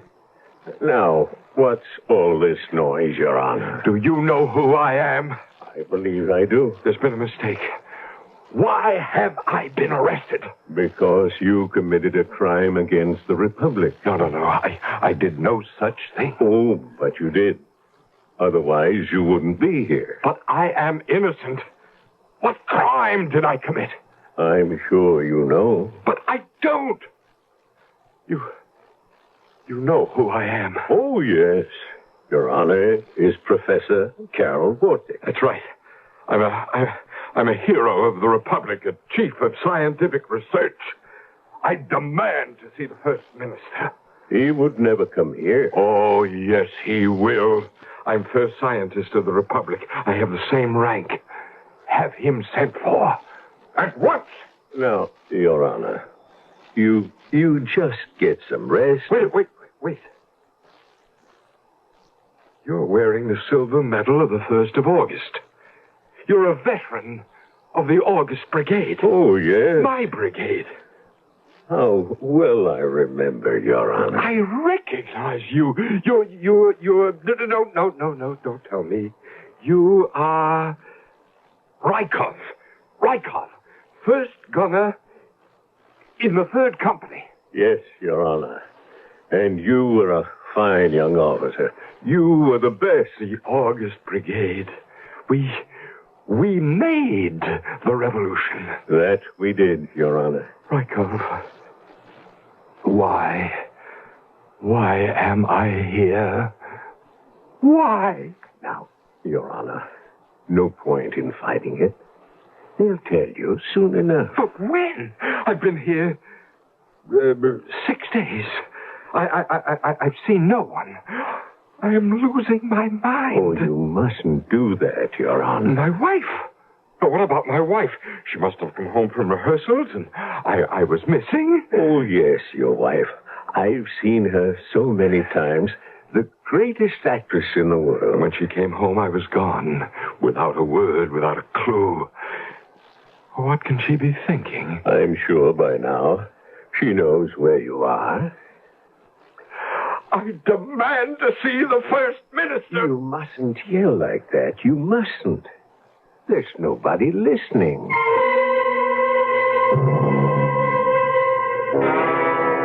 Where did you hide it, Carol? Hide what? I don't know what you're talking about. What am I supposed to have done? Where did you hide the platinum? The platinum? You supervise all the precious metals used for experiments. Where did you hide the platinum? Well, it's in the laboratory, in the safe, where it belongs. It's gone. No. Only you knew the combination. But I didn't. I wouldn't. Well, what would I do with all that platinum? You planned to leave the country. Oh, no, that's a lie. Is it? Were you not going to attend the International Metallurgical Convention in London? Well, yes, but that's not leaving the country. I had permission to go. Everybody knew. Well, you knew. We talked about it. And once in London, you would ask the British for asylum? Oh, no, never. This is my country. And with platinum worth almost $1 million, you could start a brand new life for yourself. Never. Where did you hide the platinum? I swear How to did you, you Alaric. propose to smuggle it out of the country? Alaric, you're talking to me, to Carol. I am your best friend. Where did you hide the platinum? Will you get it through your head that I never had any... Finish. And now we shall begin all over again. Where is the platinum?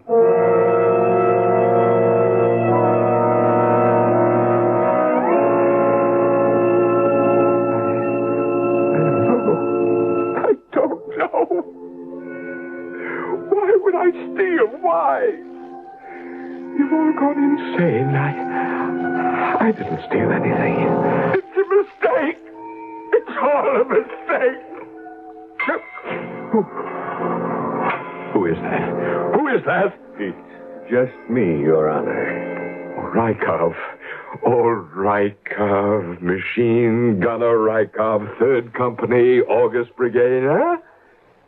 Report. Machine Gunner Rykov. Your Honor. The ammunition, has it arrived? Your Honor, wake up.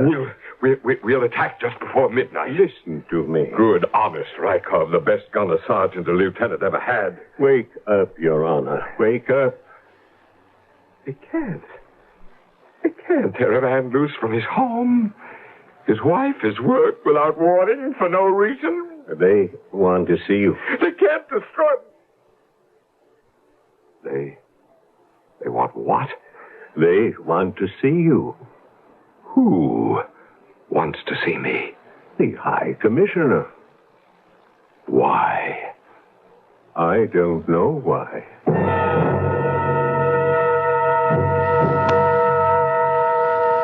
Carol, look at me.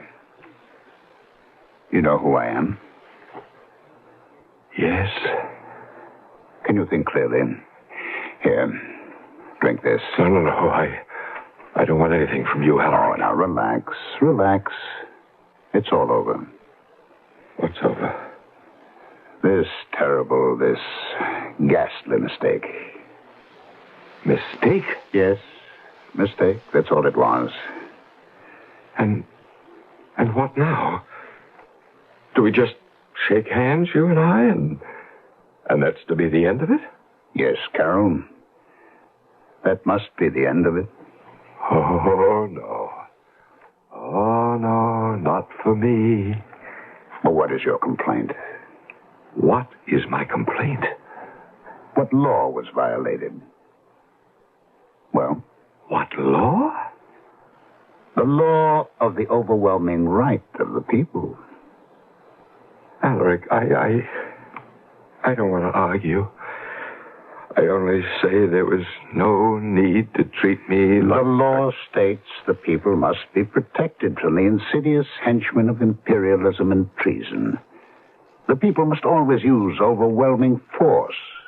The people must strike first and fast to obtain the confession from the guilty. I don't care about... First, last, and always, the law must protect the people, not the person. You wrote that sentence, Carol. Please. I'm tired. I can't think. Don't do that, Carol. Don't play the martyr with me. I suffered as much as you did. I could have sloughed off my responsibility. I could have given a subordinate the job. Instead, I did it myself. May I ask why I was arrested and what was the mistake? We received a tip that the platinum was missing. We had to suspect you, naturally. And then about an hour ago, your assistant, Trestov, was picked up about 300 miles from here, at the border. Trestov? Oh, that's impossible. He was driving a van. No, not Trestov. The platinum was in it. So you see... Oh, yes. Yes, I do see. Well, and now... Trestov has been shot. Justice was done.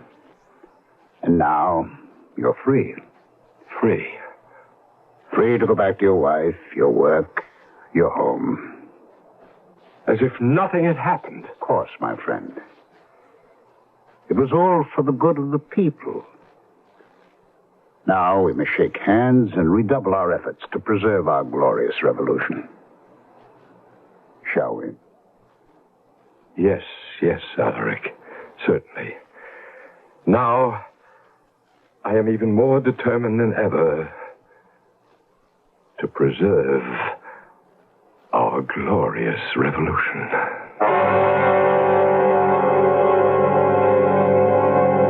Well, you live your life happily, productively, convinced of the correctness of your beliefs. Suddenly, the firm ground beneath your feet turns to quicksand, and you are sucked into a horrible pit which shows you your world from the underside. Can you believe again? Can you behave as if nothing happened? I'll return shortly with Act 2.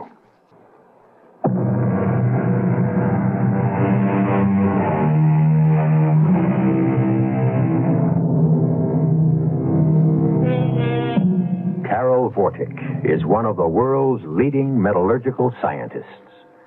He is also a hero of the People's Republic of Rurania.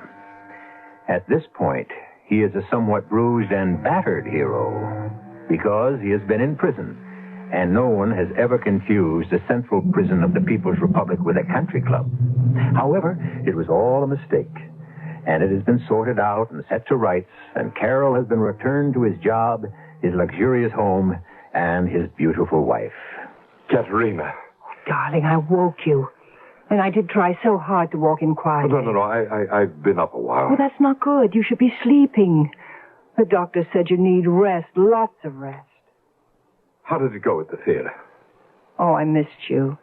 When I can't see you in your seat just before I make my entrance, I don't care. I heard the review on the radio. It was a triumph. It would have been a greater triumph if you'd been there. The reviewer said, Katerina makes a stunning return to the theater, completely recovered from her illness. The divine Katerina proved, if proof were needed, why she is the first actress of the Republic. Recovered from what illness? Oh, well, I can't expect them to say I refuse to act and protest against your arrest. You shouldn't have done it, Katerina. You should have fulfilled your responsibilities to the people. Carol, I believe you're serious.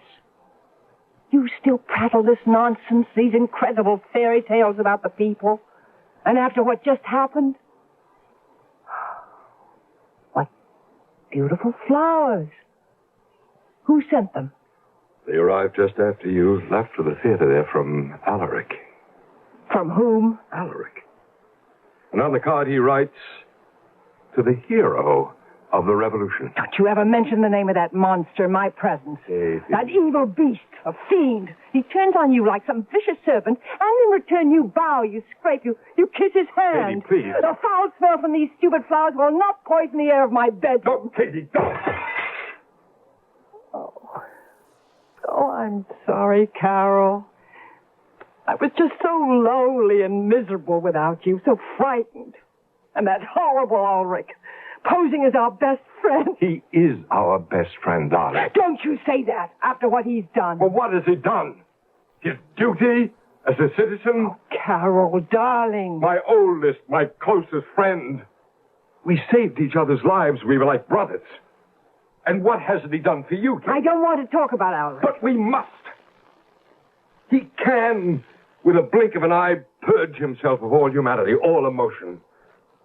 Oh, Katerina, I see now. I know so little. No! You're the most brilliant person in the whole country. No, only when it comes to ideas. You know what? When I was very young, there was this idea of the people's sacred freedom. And I fought for that idea. Darling, you're an immortal hero of the Republic. And when I became an engineer, I was involved with things, but I never learned about people until just now. Human beings, suffering, pain, doubt, terror. Oh, and now you must forget what happened. No, because if I do, I will have learned nothing. Now, you were right all the time. You're an actress. You know people. Carol, you look so tired. This government, this life we lead here. I don't. It's all a nightmare. Carol, please. You can be arrested for this. You were right. You were right all along. You'll feel better in the morning. I'll never feel better until I breathe free air, live among free people. Carol! Do you know what you're saying? Yes. Darling, could you go? Oh, I can't wait to leave this dreary dungeon, to act on a free stage. It might not work. I don't care. We could be arrested. I don't care. Even shot. I don't care. When? In 3 weeks, we'll go to London for the scientific convention. You can go, but can I get permission? I have an idea. You can arrange a tour. Take all your wardrobe, your costumes. Will they let me? We need hard currency. People all over the world will pay to see you. You're one of Urania's greatest natural resources. Yes, but I've never been permitted to make a tour before. There shouldn't be any problem. You know who can fix everything. Oh, don't tell me. Of course. Oh, that's the cream of the jest. Ulrich. Oh, that will be sweet, sweet revenge.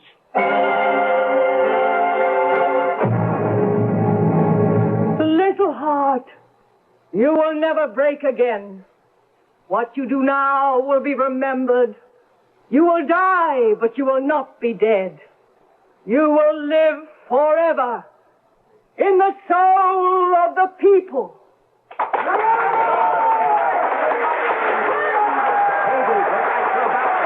No, I'm not up to it. I want to go to my dressing room. Thank you. Excuse me, please. Excuse me. Hello, darling. Ulrich. You love me. Do you have to ask? Well, how did your husband, the first scientist of the Republic, respond? It worked. You were right. You were so right. Poor Carol, he's really too much. A true patriot. You couldn't say a word against this precious People's Republic. Well, some acquire wisdom through the brain. Some must learn through the body. And you really worked him over. Oh, no, not really. Well, he's ready to defect. That is only the first half, my dearest. After all, we will need the money to live comfortably in England. Yes, but that's going to be a problem. He is very, very ethical, as you well know. My darling, I'm not going to starve in the West because Carol is ethical. Won't they like you in the West? You chose freedom, didn't you? Somebody will give you a good job. Oh, they're bored with people like me. Besides, Rurania is too small a country. Half the world never even heard of us. Money will be difficult. Darling, the plan calls for him to become angry enough to defect, and then to steal the platinum in order to take it with him. And finally, for us... Don't say kill him. Render him inoperative. I like that better. Can you convince him to steal the platinum? Listen, I can convince him to steal anything. Let us drink to that. Irina! Yes, madam. Is there champagne? Yes, madam. The master sent you a bottle. The master? Now, Citizen Irina, we don't use the word master anymore. It's an insult to the free citizens. Yes, Your Excellency. I give up. Please serve the champagne. Yes, madam. Irina, you will have all my costumes neatly hung away in the portable wardrobe chest. I'm going to London. Yes, madam. That will be all. It seems to me we may have been a little bit too demonstrative in front of her. Oh, she's a stupid woman. She doesn't think about anything except finding a boyfriend. Oh, really? I would think she's too old for that. A woman is never too old. The problem is, I wish we could tell him somehow that all he has to do is put the damn platinum in the van and drive across the border. I would see to it that no guard stops him. No. There's no way we can tell him that without making him suspect. Very well, let him have fun, conjuring up some brilliant plan in that scientific brain of his. Yes, but how? How do we plan to get rid of him? No, quickly, painlessly. After all, we're very old friends. No. We're not going. What? I changed my mind. Why? But because it's the cowardly thing to do. I don't understand. This government is a crime against the human race, and I am part of that crime. I fought to create it, to support it. I am responsible. You say you're responsible? Now, what does that mean? What will you do here now? Refuse to work? Well, you'll be thrown in jail. I'm not afraid. But what good will that do? Oh, I don't know. I wish I could fight them. Well, you can. No, Katie. They have the army, the police. Oh, I've been talking like a fool. But that's because I've been a fool all my life. But you can fight, darling. You can fight them from London or New York or Paris or from anywhere in the free world. Who would listen to me? Everyone. You could publish a newspaper. And that takes money. But you have money. I do. Well, you could have money. The platinum. In your lab. The platinum? The platinum belongs to the people. Carol, you must not react without thinking. The platinum belongs to the oppressors of the people. Oh, wait. Oh, this is irony. I'd been accused falsely of stealing the platinum, and now... Of course. We must get it out of the country. How? Well... How? Sometimes the simplest plan is the best. We could just try to drive it past the border in a car. Or hide it in the sleeping bags and the camping gear, as if we were going on a trip. No. That would never work. You can't get anything past our border guards. Yes, it was just an idea. Besides, we have to fly out of here. I'm going to a convention, and you're going on a tour. Now, let me apply some scientific thinking to this. How can I get that platinum out? Oh, no, I don't believe it. You don't believe what? What just flashed in my brain. It's so simple, so ridiculously easy. And it's absolutely foolproof. What is? This plan, this idea. Tell me. No, darling. You're too important. Well, if I'm so important, shouldn't I know? Because if you knew, you might unconsciously give it away. Its success depends on your not knowing until exactly the right moment.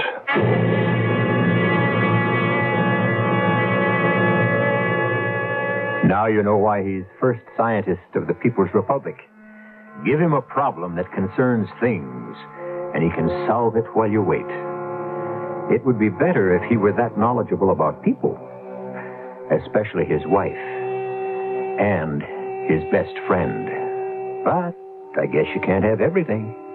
However, you can have Act 3 in just a few moments.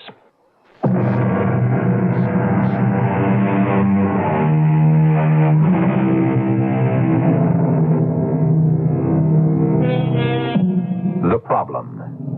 How do you smuggle a fortune in platinum past suspicious border guards? I imagine any of us would find this a formidable difficulty. However, Carol Vortic takes it all in stride.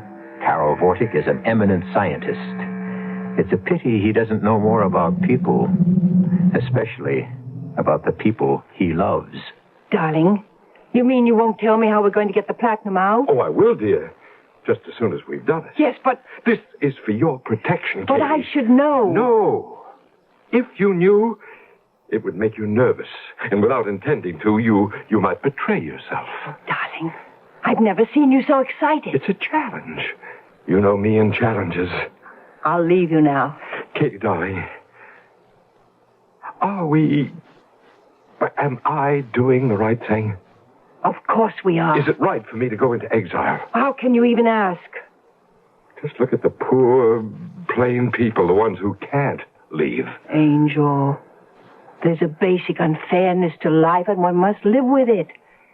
The alternative is madness. Yeah, but I love this country. How can I live in exile, never to hear this language, breathe this air? You'll be working for freedom. Yes. Well, I must get to work.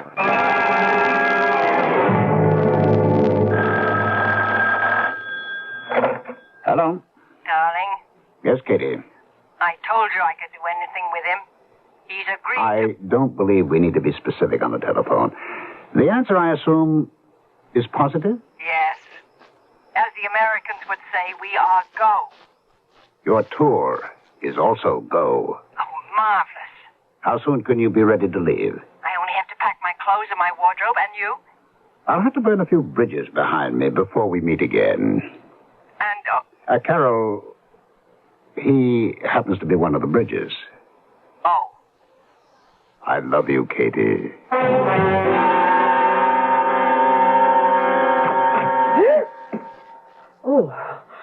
Oh, Professor, you frightened me. I'm sorry, Irina. What are you doing here, sir? What am I doing here? Oh, I'm sorry. I have no right to ask. After all, Madam is your wife, and I guess you have every right to be in her dressing room. But it does seem odd to you that I'm here long after the theater has closed? Oh, well, it is not my place to ask. Well, I came here just to get some of Madame's things. Oh, sir, you do not have to explain. You probably wonder why I'm here at this hour. No, as a matter of fact, it didn't occur to me. I sleep here, in the dressing room. Apartments are scarce and so expensive.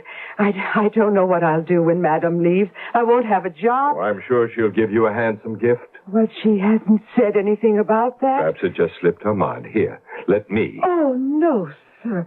I couldn't. It's not really very much money. Oh, it is, sir. For someone like me, it's a fortune. Take it. Oh, God bless you. Oh, I shouldn't have said that. I'm sorry. Don't be angry. I'm not angry. Oh, sir, you're a saint. A saint. Huh? Oh, I shouldn't have said that either. Good night, Irina.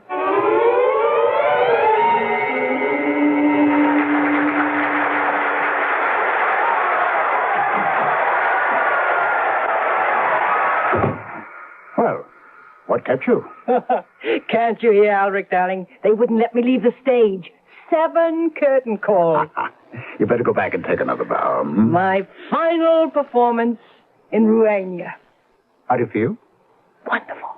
Oh, wonderful, darling. Everything's packed. Everything? I didn't know I had so many gowns, so many costumes. But it's all put together. And tomorrow morning, it all goes with me on the plane. And the platinum? He says I'm not to know till I arrive in London. And then he'll tell me.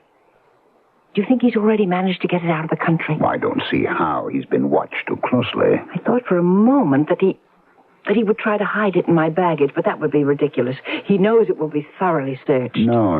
I'm sure he has a plan. And I'm sure it will work. Well, he says he'll tell me as soon as I arrive in London. And then you must tell me, and I'll... Yes, I know. Love me? Katie, my darling, I've always loved you. That's why I made you first actress of the Republic. Come here. Madam.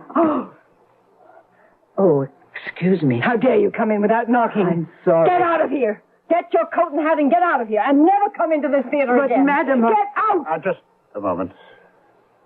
What is your name? Irina, Your Excellency. Irina what? Irina Rulin, sir. Do you know who I am? Oh, yes. Your Excellency, yes. If you should even whisper about what you saw here to any living soul, you will disappear. You understand, Irina? Yes, Your Excellency. Now you may leave. Yes, Your Excellency. I shouldn't have lost my temper. All she has to do is to tell Carol. Is there a danger that she may? Oh, I don't think so. Because she could have an unfortunate accident in the next 15 minutes. Oh, no. She'll never breathe a word. Actually, it's that stupidity of hers that gets me so irritated. Peasant. But why do we have to talk about her? Indeed. Come here. I won't see you for a few weeks. What am I going to do without you?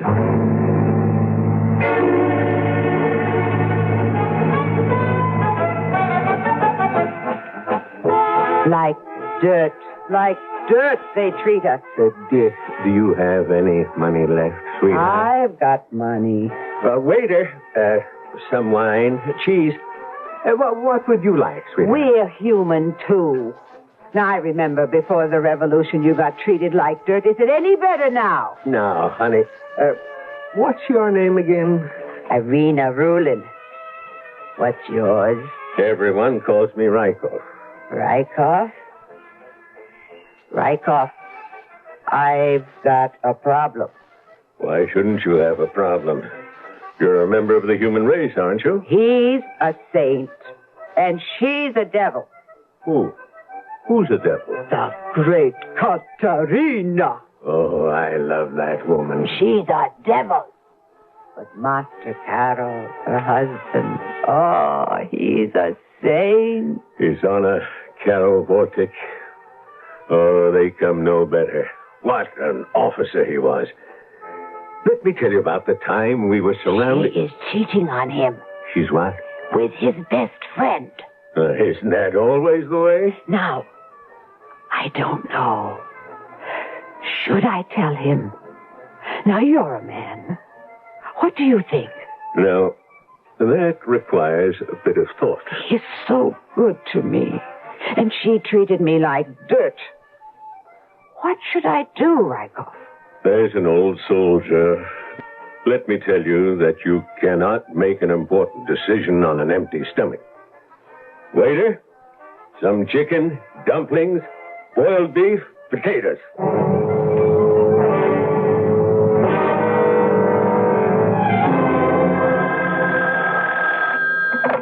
Hello? Darling? Katie, darling. You arrived safely. Yes, dearest. I'm in London.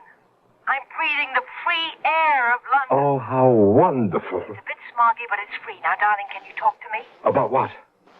You know about what? Certainly, sure. Where is it? In London. Oh, marvelous. Oh, darling, you did it. No, darling. You did it. Me? I don't understand. Precious, it's so simple. Tell me. See if you can figure it out. Angel, I don't like riddles. I'm taking the plane to London tomorrow. See if you can guess it by then. Give me a hint. Well, it arrived in London when you did. And? And that's all. Now, see if you can have the answer for me when I get there tomorrow. Darling, I have some loose ends to tie together. I love you. Goodbye. Carol.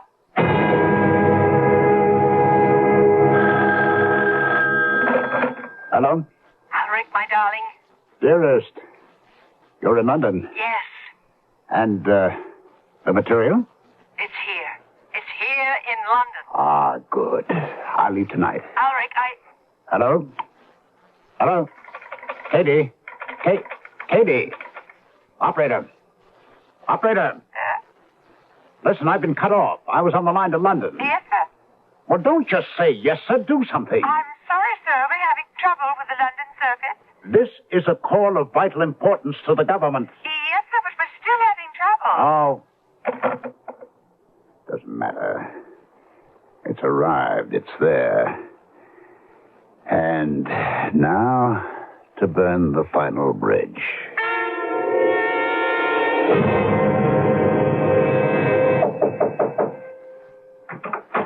Alaric. May I come in? Why? I have something to say to you. We'll never see each other again. What makes you say that? Well, you're going away.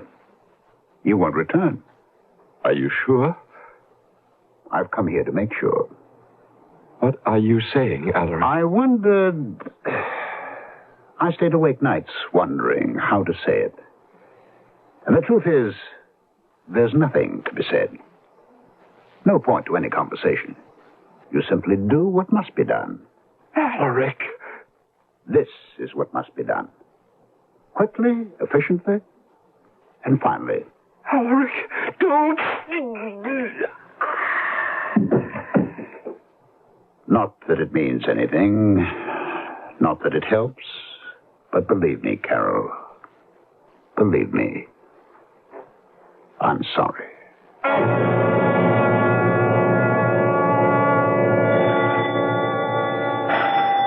Are we doing the right thing, Rykov? Are you sure it's the right thing? He should be told. Well, maybe he doesn't want to know. Did you ever think of that? See? He isn't home. There's no one here. Let's go. Wait. The door's open, you see? Well, we can't just walk into... I smell something. What? I'm an old soldier. I know that smell. What is it? Death. Death? Saints preserve us. Are you a conjurer? How can you smell death? You fool, I smell powder, gunpowder. Someone has fired a shot in here. Come on in. I'm afraid. Look! On the floor. Your Honor. Irina, call a doctor. No. Is that you, Rykov? The machine gunner Rykov reporting for duty, sir. I'm dying, Rykov. Oh, no, sir, not you. Listen to me.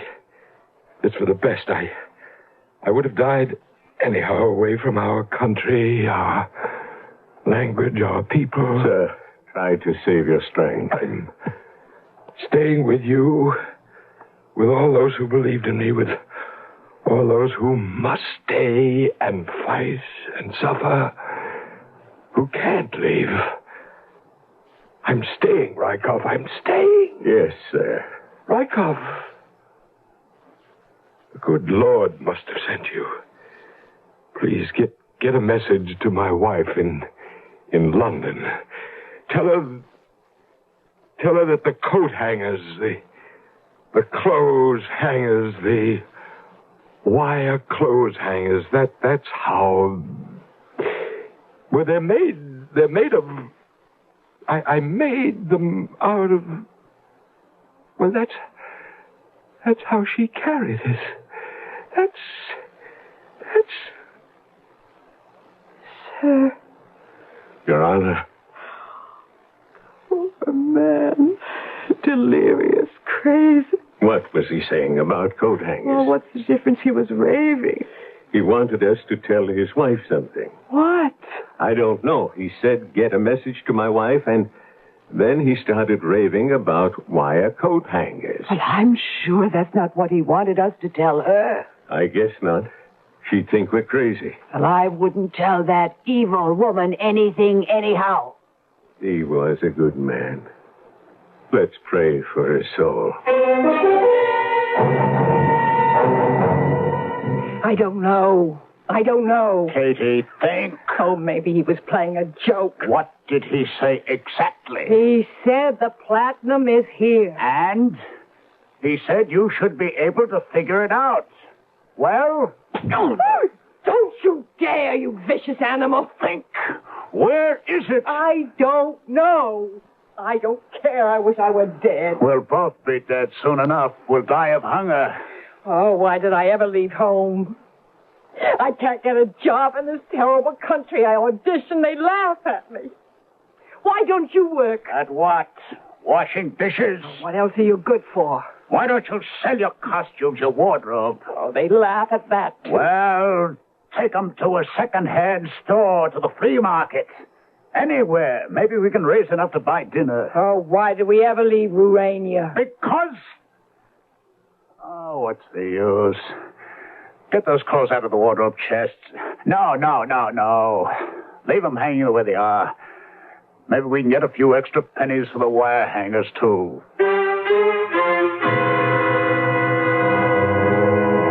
Maybe. Well, if you're ever in London and in some old clothes shop or a flea market and you see some threadbare theatrical costumes, check out the hangers. The ordinary, everyday wire hangers. Who knows? Those humble hangers may be constructed of the purest platinum. Who knows? I know I shall return in a few moments.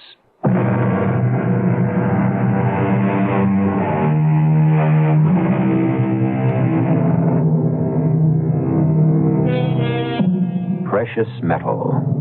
How men sell body and soul for it. Betray, kill, no holds barred. And yet, isn't it all a state of mind? Somewhere in the city of London, or who knows where by now, is a quantity of coat hangers made of platinum. To look, you would think, just ordinary wire. And why not? They do the job. A humble job, it's true, so why should anyone look twice? You should always look twice. Our cast included Beatrice Straight, Arnold Moss, Ralph Bell, Ann Petoniak, and Dan Acco. The entire production was under the direction of Hyman Brown.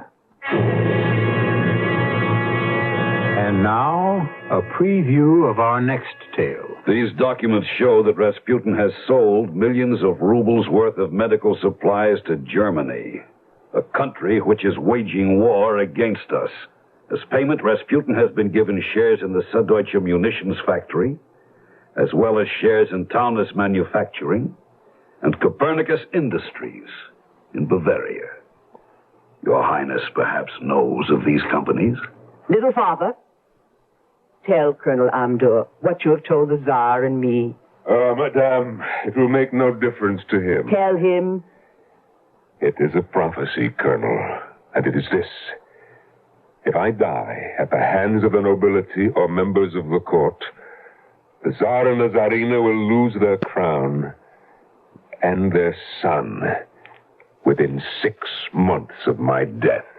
Radio Mystery Theater was sponsored in part by imported Vigna Rosé wine. This is E.G. Marshall inviting you to return to our Mystery Theater for another adventure in the macabre.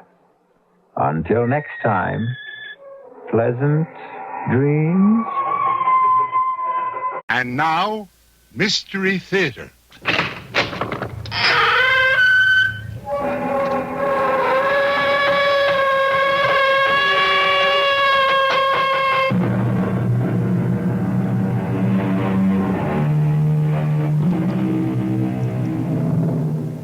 Come in. Welcome. I'm E.G. Marshall. Someone once said that we are what we eat. A statement I'd not dispute, But I think we might go a step further and say, at least with equal accuracy, that we are what we think.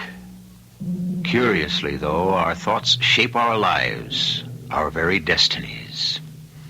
Most of us, as any psychiatrist will tell you, are motivated by thoughts so deep within our psyches that we're really not aware of them at all. In point of which, consider the strange case of Anton Stern. But Anton, please, Jonathan is dead. Our son died more than 6 months ago. Stella, why do you do this to me? Why are you trying to break my heart? Oh, my darling, break your heart. I'm trying to put the pieces back together again. By lying to me? By telling me that Jonathan is back and... But... Listen. He's playing now. In his studio. Playing. Anton, I hear nothing. In the studio. Practicing. It's Jonathan, I tell you. Come, Stella. Come and see for yourself. Our son is alive.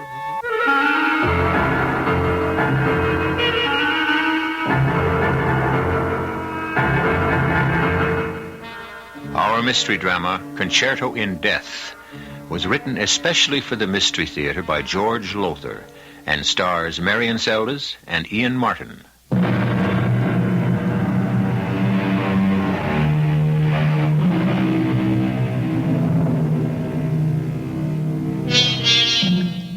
This is the strange story of what befell Anton Stern only a few years ago. A story few people know. Yes, I am talking about the celebrated conductor of the City Symphony. To begin this curious tale, I'll ask you to join me in the Stearns' duplex apartment on Park Avenue in New York City. It is late afternoon of an overcast autumn day. In the gracious living room, we find Stella, Anton's lovely wife, and his equally attractive daughter, Rebecca. Oh, Mother, stop pacing up and down. You'll be worn out by the time Father gets here. Oh, I can't help myself, Becky. I haven't seen him in 2 months. You should have gone on tour with him. Or at least spent some time with him in one city or another. I would have, you know that, if Dr. Edmonds hadn't advised against it. Well, I'll never understand why. Granted, Edmonds is one of the best psychiatrists in the country, but still... He felt that my presence during the tour might be too much of a reminder of Jonathan's death. Well, you know as well as I that the tour was largely arranged as therapy. I never realized what mental depression could do to a person, till Jonathan collapsed and died while recording the Paganini First Violin Concerto. Your father conducting. What a terrible shock. To see your son, only 20 years old, drop dead before your eyes. Oh, I'm sorry, Mother. I brought it all back to you. It's all right, Becky, dear. I expected Jonathan's death sooner or later. I was prepared for it. Your father wasn't. But he knew of Jonathan's condition. His congenital heart condition. Yes, but he never believed. It frightened me. The way he kept insisting that Jonathan was alive. Imagined he heard him practicing in his studio upstairs. Well, thanks to Dr. Edmonds, he recovered. And 2 months on tour has brought full recovery. They're here. I'll answer the door, Olga. Becky, how do I look? Beautiful. Only don't look worried, Mother. Smile. Yes. Anton. Stella. Oh, Anton. Stella, my darling, my darling. I missed you so. I missed you, too. I did, darling. I, too. Oh, how I've missed you, and it's good to be home, Stella. It's good to be home. Oh, Rebecca. Welcome home, Father. Oh, thank you. It's good to see you, my dear. You kept in practice while I was away? Oh, yes. If I practiced any more, I'd have worn out the keyboard and the violin. The violin? Oh, why waste your time? How many times have I told you why waste your time on the fiddle when your brother's a prodigy? You stick to the piano and leave the violin to your gifted brother. Believe me, you... What is it? Why are you all looking at me? Well, you said... Well, you talk as if as if Jonathan... Well, where is he? Why isn't he here to greet me? McNally, I thought you said, when we talked on the phone, you said... I know what I said, and I know what I'm hearing. Anton. Where is he, that son of mine? Where is he? Oh, of course. In his studio. Always in his studio. Jonathan! I'm home! Your father's home! McNally, you said he was all right. He was. Heaven help us till we came through that door. He was.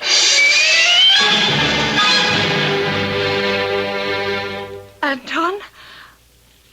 Yes, come in, Stella. All of you, come in. Are you all right, Anton? What is all right, Mac? To know that my only son is dead, that's all right? You do know, then? Oh, yes. But for an instant there, a few moments, I was sure I heard him practice. Just as he used to. And I rushed up here to the studio only to find emptiness. And then again, I knew he's dead. Dead. Do you want us to call Dr. Edmund? I'm all right. I'm recovered. Or as fully recovered as anyone can be after the death of his only son. You understand that? Your only son? Yes, I understand. What happened just now is just one of those things. Coming home after 2 months away, it got to me, that's all. How about a drink, Anton? It's been a long time and day for you. The plane trip from Seattle. Yes. A drink would be good. Let's all go down and have one. Yes, come along then, dear. Stradivarius. Jonathan Stradivarius.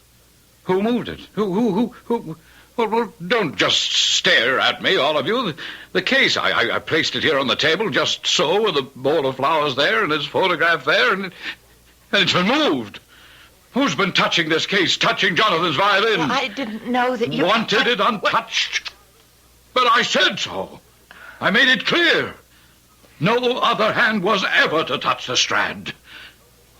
You? Father, I didn't know. I didn't? Father, it's got to be kept in condition. It's a priceless Stradivarius. It's got to be played and you so that... played it. You played Jonathan's violin? Anton. It was never to be touched. I said that. I made it clear never to be touched. But Becky is your daughter, Jonathan's sister. She's not Jonathan. No. But I love you too, Father. Every bit as much as Jonathan did. I love you, Rebecca, but I... Never touch this again, please. It was his. It's all I have left to remember him. It's sacred to me. Promise me you'll never touch it again. I promise.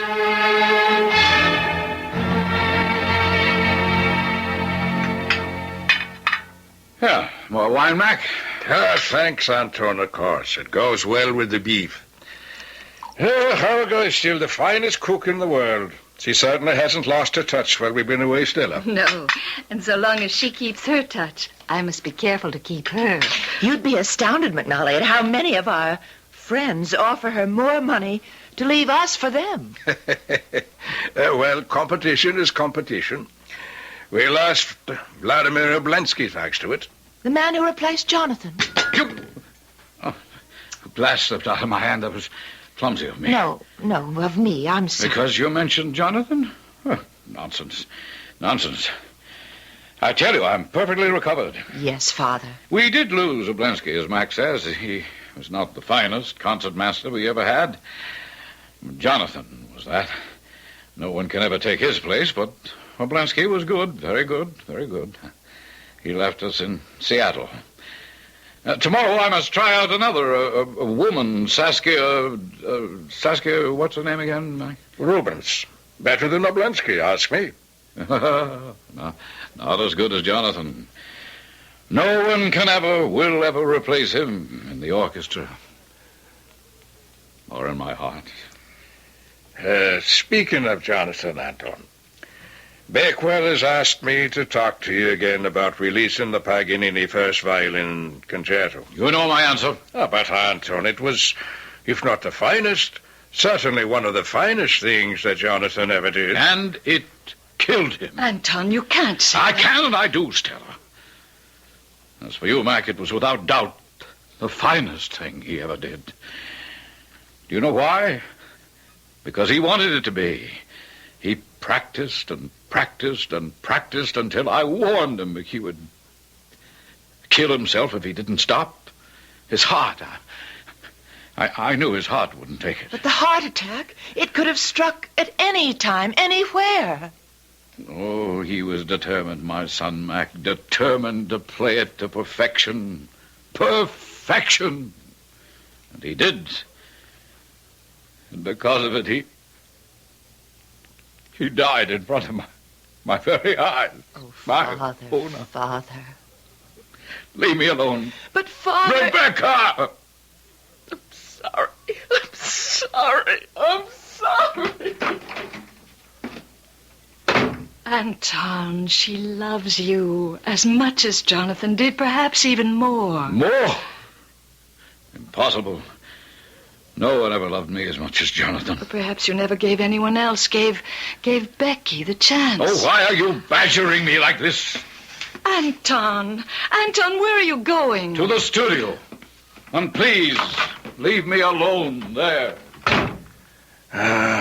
I'm sorry, Stella. It's not your fault. You know how it's always been. With Anton, the sun rose and set on Jonathan.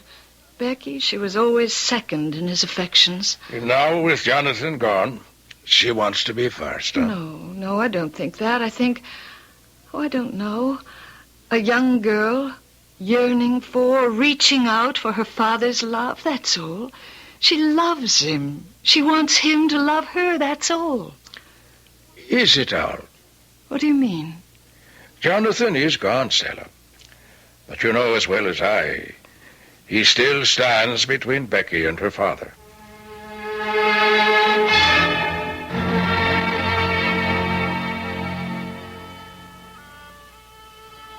She's very pretty, Mac. What, Becky? Oh, Saskia. Yes. And let's hope she plays as good as she looks. Maybe we ought to move to one of the back rows. Why now? Well, I can see she's nervous. You know, a tryout. And us sitting here, maybe she just... Forget it. Saskia Rubens is a pro. You know, pros have nerves. All right, gentlemen, let's get on with it. Are you, ready, Miss Rubens? Yes, Maestro. Now, we can take any moment you wish. Well, it doesn't matter to me, Maestro. Whatever you want. Huh? I see. You're very confident. Oh, why shouldn't I be? I wouldn't be here for a tryout if I wasn't good. Oh. Very well, we'll try the first movement after the introduction.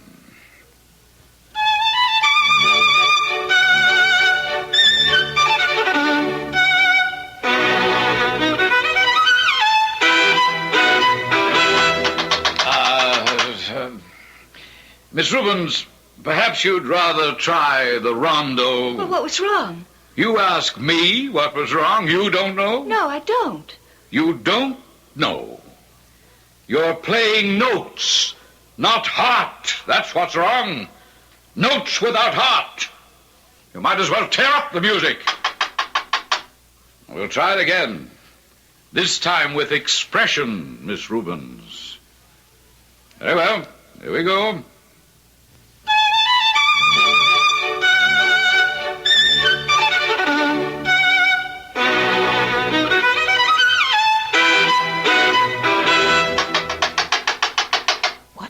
I don't know. Miss Rubens.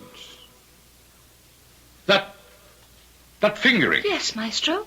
Where did you get it from? Get it from? I don't know. I suppose I've always used that fingering. You copied it. I beg your pardon. You heard my son, or a recording in which he used that fingering. Well, of course I've heard your son. I've heard every recording he ever made, but I've never copied. Well, unconsciously, perhaps unconsciously. Maestro, I have never copied anyone, including your son.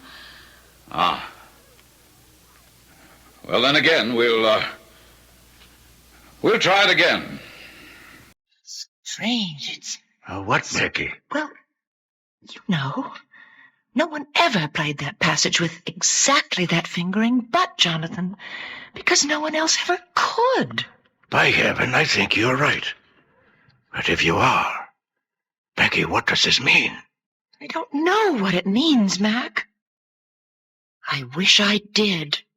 Saskia Rubens using the same fingering as Jonathan Stern? Is it a coincidence?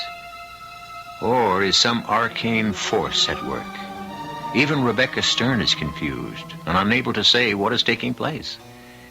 Well, perhaps matters will be clarified when I return shortly for Act 2.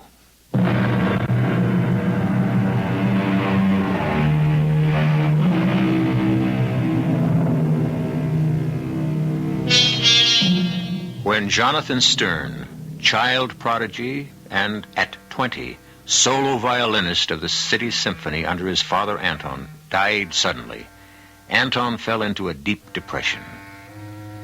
Recovered, or so it seemed, he took the symphony on a 2-month tour, from which he returned a few days ago.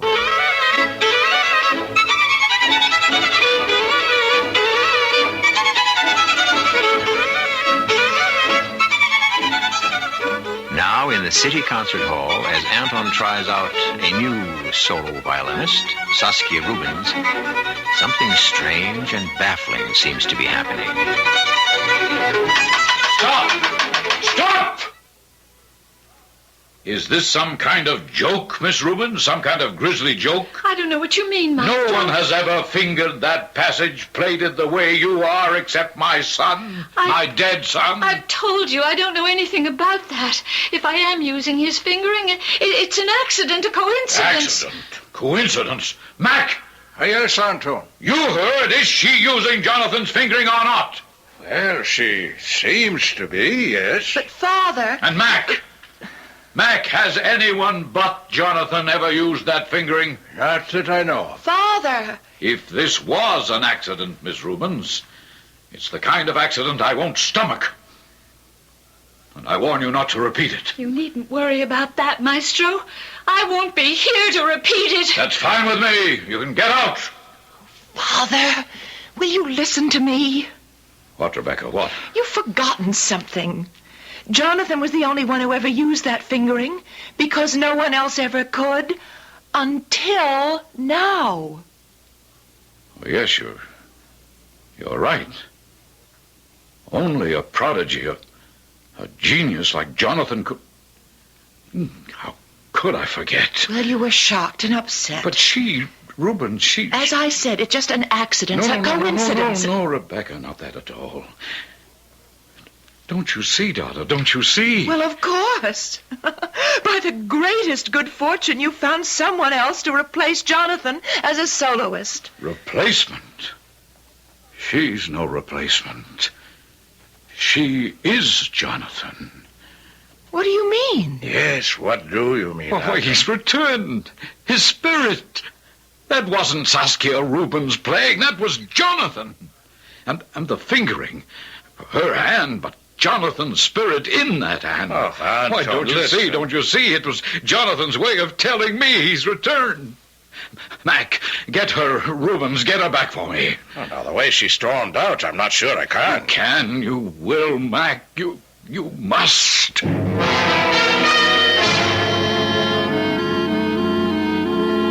Well, Becky, good to see you again. Sit down. Cigarette? Thank you, Dr. Edmonds. Thank you. I read about your father's triumphant tour, I suppose it's called. Nothing but praise and acclaim for the orchestra and him. How is he? Did the tour turn out to be the therapy I felt sure it would be? Well, that's why I'm here. I need your help, for me as well as my father. Something went wrong? Well, when he arrived home, nearly a week ago now, he thought... Well, it only lasted a few minutes. He thought Jonathan was still alive, that he could hear him practicing in the studio. Well, of course, when he went to the studio and Jonathan wasn't there, he realized it was just his imagination. Well, these relapses do happen. Yes, but the strangest thing happened yesterday afternoon. He was trying out a new violinist, Saskia Rubens. Yes, I've heard of her. Well, during the tryout, she played a passage the way Jonathan played it when he was alive, and she used the identical fingering that only Jonathan could use. And my father saw it, heard it. Another little relapse? Huh? I saw it and heard it too. Oh? Father thinks that Jonathan has returned to him. That using Saskia's body, his spirit and his genius has come back. And you? What do you think? Well, I don't know what to think. I've never been so confused. That's why I'm here. Well, I treated your father's melancholia. Then, when he went on tour, treated you for a milder, much milder depression. And once you faced the reason for your depression, you snapped out of it. Becky, what was... Tell me again, put it into words. What was the reason for your depression? Come now, Becky, say it. I was glad Jonathan was dead. Why? Because he always stood between my father and me. That my father loved him more than me. He did. He did. All my life I've wanted my father's love. And when Jonathan died, I thought at last I'd have it. But I haven't. Especially now that he believes. That he believes Jonathan has returned. Yes. And that, Becky, is why you're confused, unhappy. You've allowed your brain to recreate the ghost we got rid of together, you and I. Becky, Jonathan has not returned. Rubens, this fingering of hers or whatever, she plays that way, that's all. As simple as that. Oh, you can convince me. But no one will ever convince my father. Yes, well, someone, if not me, someone else had better. Because if he doesn't realize what he's come to believe just isn't so... Yes. If he doesn't... he'll lose his mind, Becky.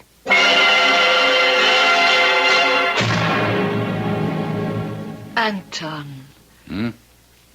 Oh, yes, Stella? Come down and have some lunch. All you do is sit here in Jonathan's studio holding a Stradivarius, fondling it, caressing it. It was his. He loved it. I love it. Yes, I know, but... And I've had a thought. Sitting here holding the Strad, it's brought Jonathan closer, helping him to communicate. Anton. He gave me the thought. What thought, Father? Oh, Becky. At the concert tomorrow night, Saskia Rubens will play this Stradivarius. Jonathan's Stradivarius. But you said no one must ever play it again. That no other hand but Jonathan's must ever touch it again. It will be Jonathan's hand that plays it tomorrow. Anton, my dear. It will help Jonathan, his spirit, help it to return. Why, don't you understand? It's only Saskia's body that sits there, but it's Jonathan who plays. Her hands become his. It will be his hands that hold the Strad. Play it tomorrow night. No. Huh? It will not be Jonathan's hands. It will be Saskia Rubens. I tell you... Becky, you're deluding yourself, and worse, you're letting your mind, your emotions get out of control again and play you tricks. And if these tricks go on, you will go mad. Oh, you sound like Dr. Edmund. Well, I'm telling you what Dr. Edmund said. I've just come from seeing him. Seeing Edmonds? You? Yes. I needed help for a depression of my own. Oh. Oh, well, then I'm glad you went to Edmonds. Why should that upset me? After all, we were all saddened by Jonathan's death. I was not saddened. I was glad. Becky! Oh, my God! You were glad? Glad Jonathan was dead? Yes. Yes. And I'm sorry I was glad. I'm sorrier than I can tell you, but I couldn't help myself. You've got to understand. Understand? And what kind of sister were you to rejoice in her brother's death? What kind of woman are you to be happy at anyone's death? What kind of daughter to take pleasure in my sorrow? Oh, Father! Get out! Get out of the studio and never, never, do you hear me? Never set foot in it again. Father! Out! Out of the studio! Yes, and out of my life!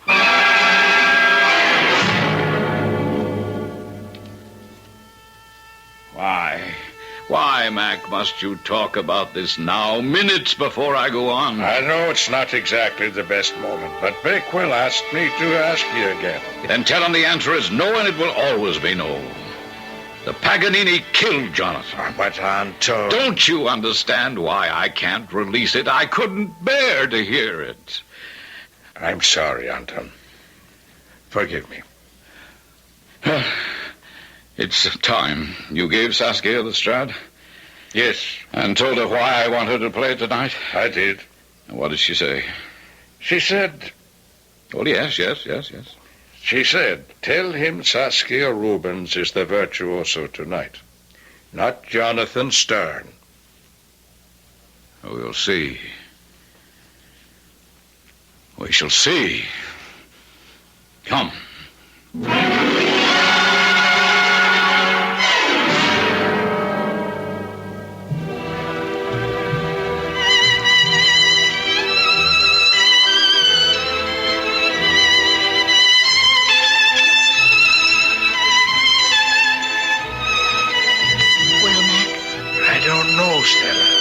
He's in a strange mood.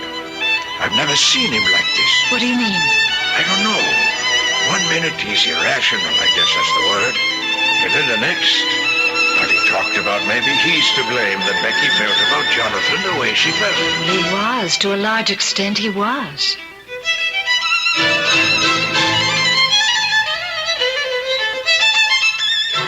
Saskia Rubens can play like that? Saskia Rubens is tonight's virtuoso. Mac, what in the world? Why is Anton yelling at Saskia? Like that. No one but Jonathan Stern. What's happening to him? Listen to it. It's not you. Not you. Jonathan is playing. Good Lord, he's talking to Saskia. Jonathan, his spirit in your body, in your head. Mac, he's gone crazy. Mac, he's out of his mind. Good Lord. Jonathan, you come back. You're here. Play, my son. Play. Look, he's swaying back and forth. He's falling. Somebody catch him. Anton!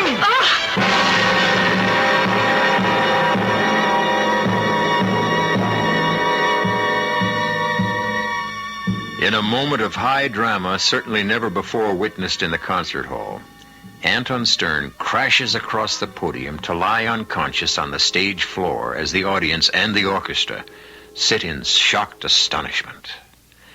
I'll return shortly for Act 3.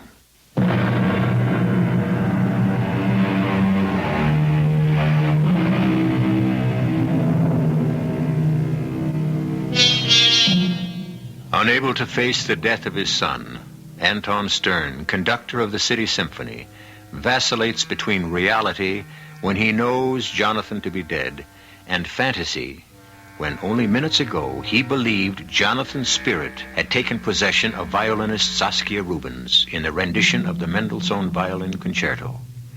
Now, in Anton's dressing room... Lay him on the couch. Now, gently, lads. Thank you, boys. You close the door as you go out, will you? Mac? Take it easy, Anton. You're going to be all right. No, what happened?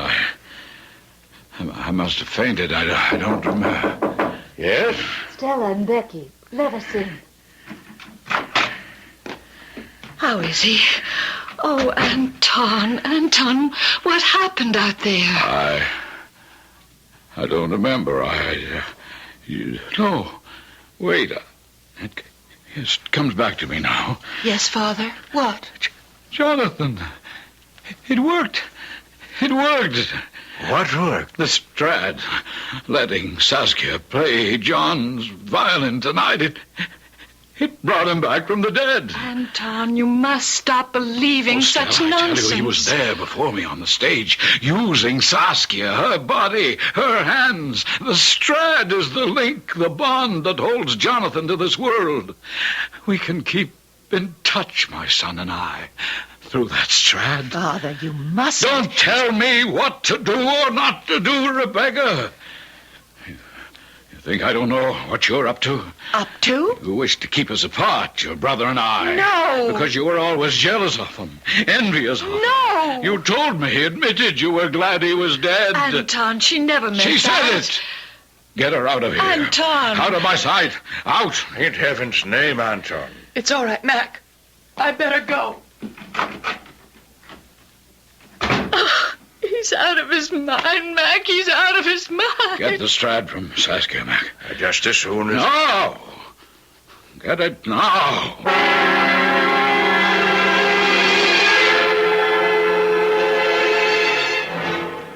You needn't tell me why you're here, Becky. The papers are full of what happened last night. Yes, but Dr. Edmonds, they say nothing about what went on in my father's dressing room afterward. Nothing about Jonathan Stradivarius. Why, no. Tell me. Well, you know that after Jonathan died, my father put the Strad in its case and closed it and placed it in Jonathan's studio, flanked by vases of flowers, a sort of a shrine. Yes. And also it was his intention that no one should ever play it again. Yes, so it came as a shock to us all when he decided to let Rubens play it at last night's concert. Why did he do a thing like He that? got it into his head that Jonathan was using Rubens' body to return to Earth. And if Rubens played Jonathan's favorite violin... It would doubly ensure Jonathan's return. He's convinced it did? Absolutely certain. What else happened last night, Becky? Well, he believes that I want to stand between him and Jonathan, that I always was envious and resentful of Jonathan. And, well, you were. Well, I know. But you cured me of that. You made me realize it wasn't Jonathan's fame I wanted, but my father's love. And now that I want it more than ever, and want to give him my love to comfort him, he refuses to see me. He'll change his mind. I don't think so. Yes, he will. He loves you, Becky. Loves you every bit as much as he ever loved Jonathan. Oh, then why hasn't he ever shown it? Maybe he's never thought he had to. Maybe he's always believed you knew it. Oh, he's never said. Exactly. Never said. Never opened his heart in words. That's half the trouble with the world, Becky. Is it too late for us, my father and me? It may be. So much depends on how deep he's gone into this psychosis of his. Psychosis? He's become fixated on the Stradivarius. Well, there are two ways to cure a fixation. You can either gently pry the patient away from it, a procedure that can take years, or you can risk smashing it. And in my father's case? Knowing him as I do, I would be for smashing it. There's risk involved, grave risk, but also calculated risk. The question in my mind is... Yes? Are you willing to take that risk? I? You.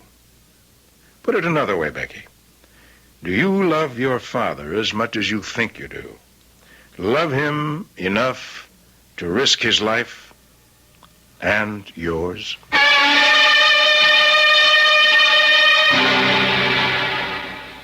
Anton, put the Stradivarius back on the table. Stop holding it, fondling it, caressing it. It will bring him back to me. He'll come. I know he'll come. Anton, dearest Anton, you delude yourself. Jonathan is dead. There is no such thing as death. If you believe in life. I want to believe.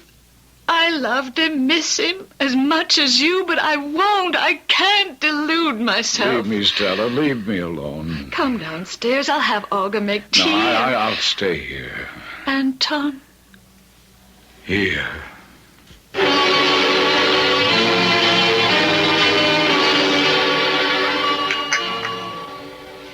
Thank you, Olga. I'll pour. Mac, you'd rather not have a drink? Oh, no, Stella. Tea's fine.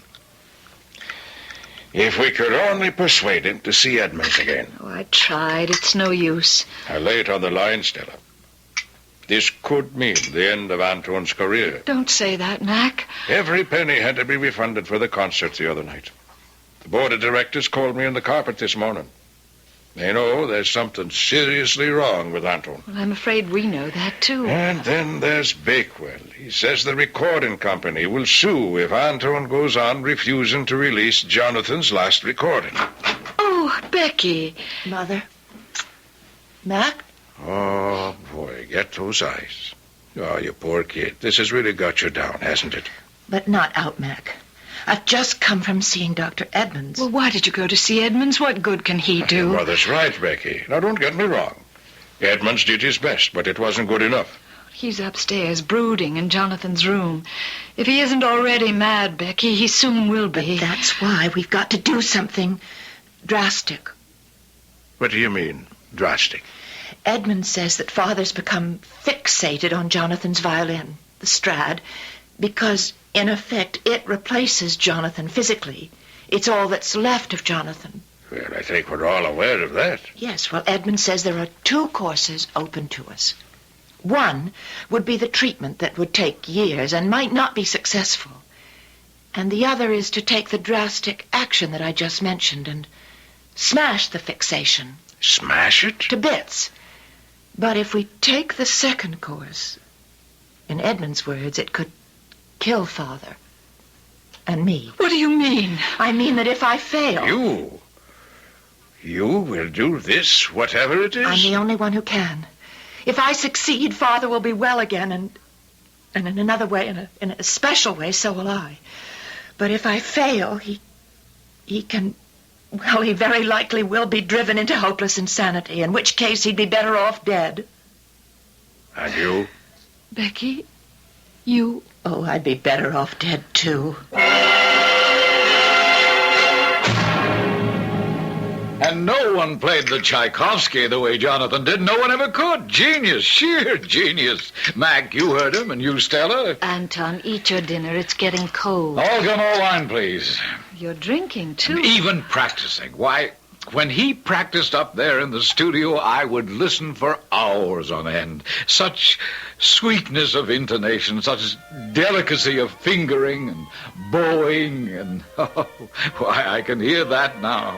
So clearly, so sweetly, I would almost swear he was in the studio now, practicing this very minute, practicing. I enjoyed his practice, too. Why, it was a privilege to hear him, Anton. You know, if I shut my eyes, I believe I could almost hear him. Anton? I do hear him. What? No, listen. Listen. I hear nothing. I do. Oh, no, Anton. I hear him. He's come back. His spirit came back. The studio. He's there now. Jonathan. Stella, Jonathan. easy. Please, God, make it work.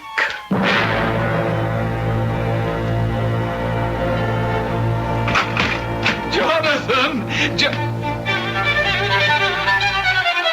What is this? What? I'm practicing. What else?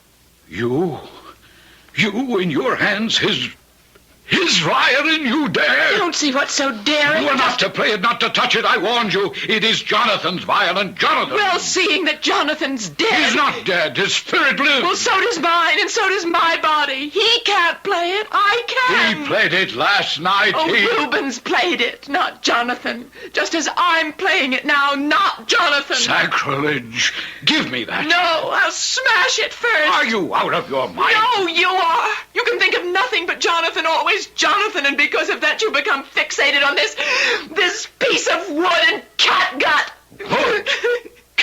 You think you're the only person in the world who mourns Jonathan.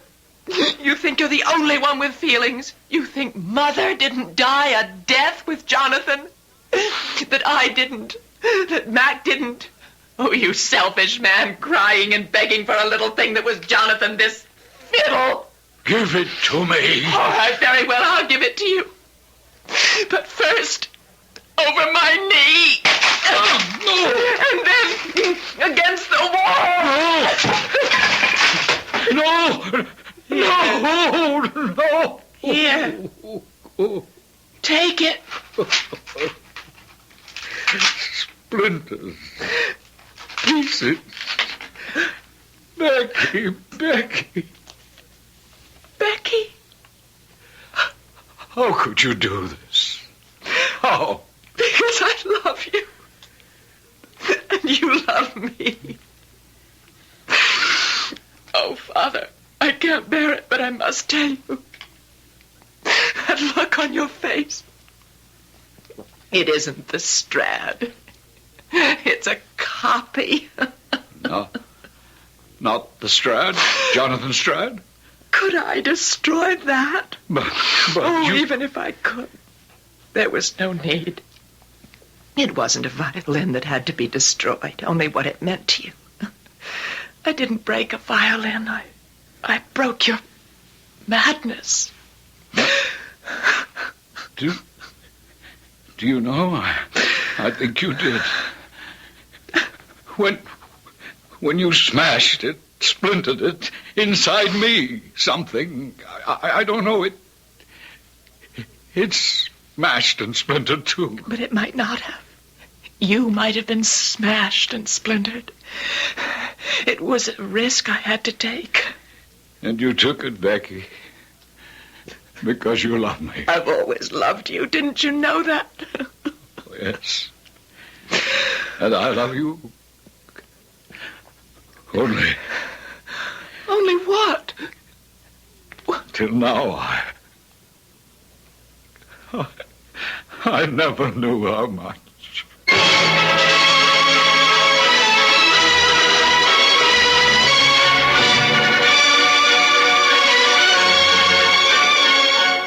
They say that when something is broken and mended, it is stronger than ever before. Does that apply to the human heart, do you suppose? I don't know about yours, but my heart's been broken more than once, and I'm still around. Well, my heart may not be stronger, but it's a lot wiser. Yours too? I'll be back in a moment.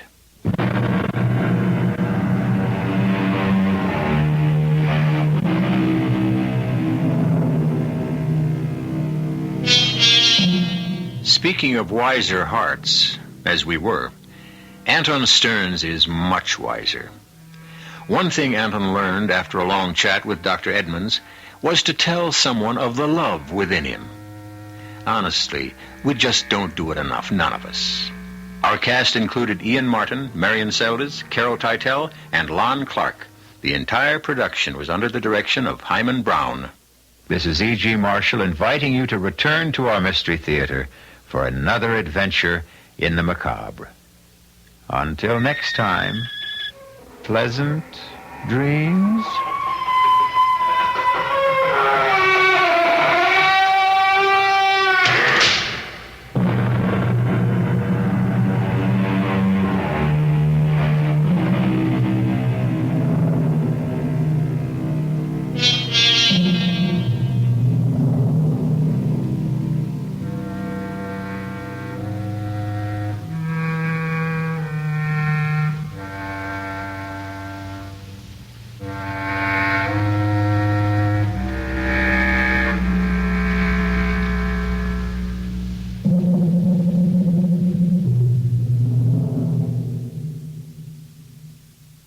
And now, Mystery Theater.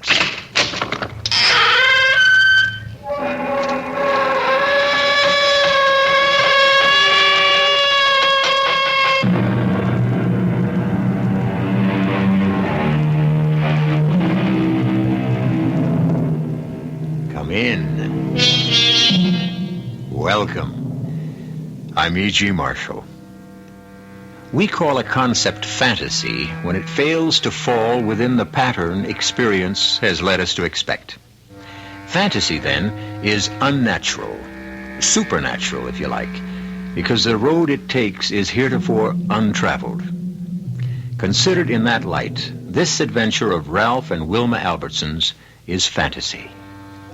Ralph and Wilma have had their fill of the city's turmoil.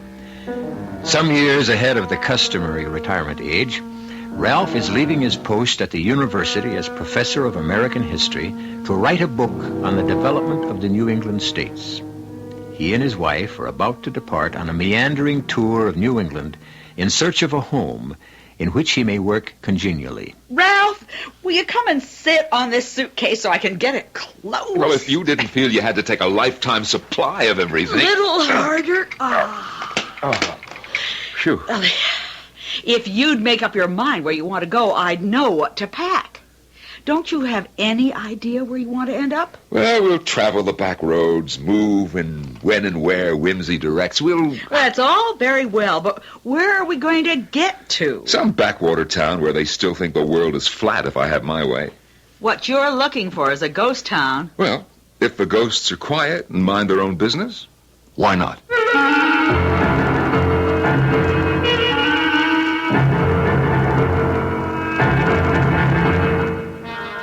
Our mystery drama, Sleepy Village, was written especially for the Mystery Theater by Fielden Farrington and stars Norman Rose and Martha Greenhouse.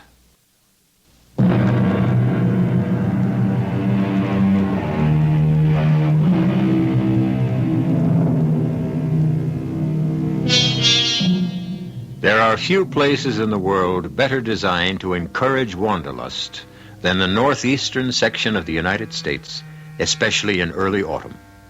Ralph and Wilma, half forgetting the real object of their quest, find themselves at mid-morning in the mountainous wonderland of Vermont.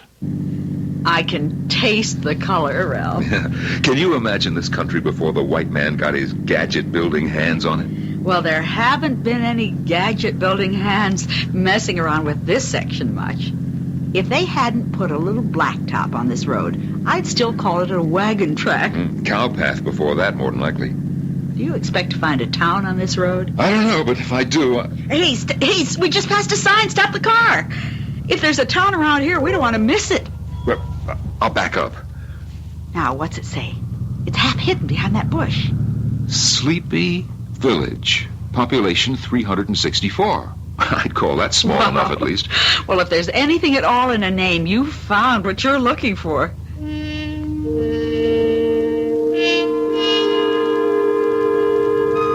call it a ghost town. It's got people in it. I saw at least 3 men hanging around outside the barber shop.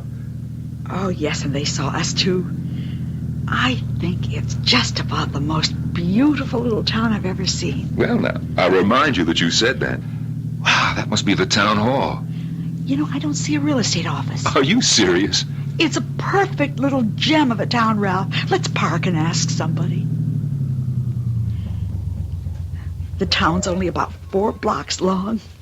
I'll wait here. You go ask one of those men in front of the barber shop. Okay. Oh, you know, you look like an awful city slicker. I am a city slicker. Excuse me, I wonder if you might tell me where to find a real estate dealer? Fella sells houses and all? That's right. Man you'd want to see, I expect, would be Ellis Perkins. He's the mayor. Oh, where would I find him? Ellis, right over yonder in the village hall. It might be there.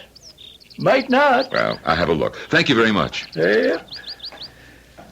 We have to see the mayor. The mayor? Mm-hmm. We must sell real estate on the side.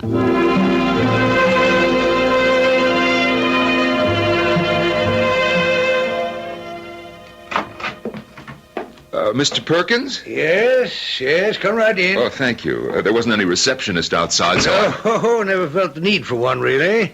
People just walk in and out. My name's Ellis Perkins. Oh, I'm Ralph Albertson, Mr. Perkins, and this is Mrs. Albertson. How do you do? How do you do? I am pleased to meet you. Sit down, please sit down.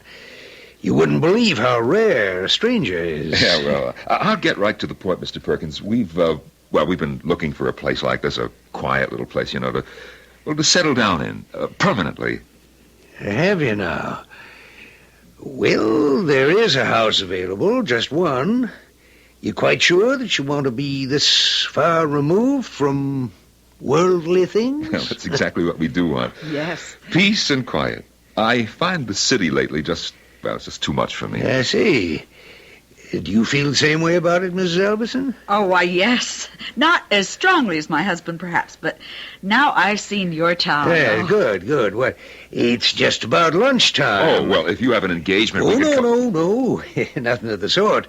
You'll come to my house and have lunch with me, of course. Oh, no, really? We couldn't impose on you. No. We'll get a bite somewhere and meet you later. No, I won't hear of it. You're coming home with me. We'll enjoy a good country lunch.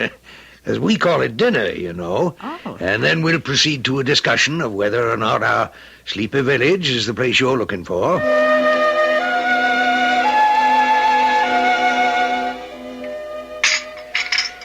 Oh, dear. I may not eat again for days. Do you always eat like this at lunchtime? Ham steak, home fried potatoes, green beans. Well, it's really the main meal. Supper isn't quite as elaborate, except on occasion. Well, it certainly was delicious. Eh. I'd be fat as a pig if I had a lunch like this every day. Everybody ready for the apple pie? Oh, my goodness. Too much? Oh, yes. No, Lucas. I guess you better save the pie for supper. Want me to bring the coffee in here, Mr. Perkins, or in the sitting room? In the sitting room, I think, Lucas. Where shall we go in? More comfortable talking in there than around a table. Now, if Lucas does everything else as well as he cooks, he's really a gem, Mr. Perkins. Does he live in? Oh, yes, has for 10 years or more now. Take that chair, won't you, Mrs. Albertson? Thank you. Yes, used to be my dear wife's favorite. Want me to pour, Mr. Perkins, or just leave the tray? Put it on the coffee table here. I'll pour. You go have your dinner now, Lucas. Want anything, just holler. Yes. Lucas is the only family I have since my wife passed over. He gets restless sometimes, talks about leaving me, but I don't think he ever will. I don't know what I'd do if he did. Cream and sugar, both of you? Real cream? No, thanks. We both take it black. Ah, what a pity. Well, now, let's get down to the business of finding out whether or not you and Sleepy Village would suit each other. Well, the town suits me fine. We'll have to look at the house, of course. Oh, yes, of course. What is your profession, Mr. Albertson? I was a college professor, American history. Oh. But I decided to leave that and, work on a book I've had in mind. Good, very good. The village could use a good historian. Interesting history this place has. You'd be fascinated. Yes, I can imagine. Lucas makes good coffee, too. Well, now, I don't mean to pry, but are you people who have a great many friends? That is, to whom old friends are terribly important? Oh, well, we have an average number of friends, I suppose, although I can't see what... Well, living in an isolated place like this might be... Well, if we miss them, we'll ask them to come and see us. Yes.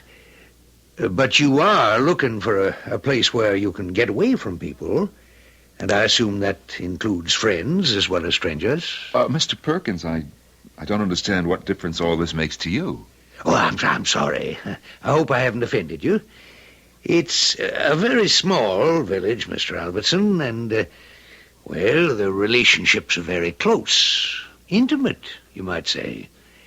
We find we have to make sure we're getting the sort of people who will blend. Oh, I see. A sort of gentleman's agreement. Is that what you mean? Oh, no. Nothing like that at all, no. Nothing whatever. It's just... Well, now, how can I make you understand? It's just that comings and goings upset our people terribly. We can't have people moving in and then just packing up and moving out again. It's Well, that's quite impossible. I think perhaps the best plan would be not to move in the first place. Oh, dear. I've done this very badly. I've given you the wrong impression altogether. Ralph, don't you think... Well, it's such a sweet little place, and maybe the reason we like it so much is that Mr. Perkins does make sure he has the right people before going on with it. Not just anybody would fit in here. You have to admit that. Would it help, Mr. Albertson, if I said I'd be very happy indeed to have you and Mrs. Albertson come and live in our community? There. You see, Ralph? Well, all right, at least we'll look at the house. Splendid. Well, I'll go and make the arrangements right now, before you have a chance to change your minds. I'd just like to make a phone call, if you'll excuse me. Please help yourself to more coffee. Wilma, didn't you think that was a bit much? Well, except you know he's right. A little village like this is quite a different proposition from a big city. It wouldn't be a good thing for either the villages or us if we moved in and then all hated each other. I suppose not, but it's very strange all the same. Oh, Lucas, I was just telling Mr. Perkins the coffee's up to your standard. Very good. May I speak to you in confidence? What? Well, yes, of course. Have you decided to stay? Well, nothing's been settled yet. Mr. Perkins is making arrangements now for us to see the house. Oh, but that don't mean, does it, that you're dead set on staying? Well, no, of course not. The house may not be suitable at all. Although I'll be surprised if it isn't. Well, if it does work out so that you can't stay, I'd like to ask you... Wait just a minute. Can't stay? Well, I mean to say, if it works out so as you don't, I'd be most beholden to you if you'd let me come with you when you go. Oh, well, of course, if you want to ride, we'd be perfectly willing to take you along. But Mr. Perkins was just saying... Oh, he don't want me to go. I know that. But it's not fair, is it, to keep a man against his wishing? I'll talk to you again after you've...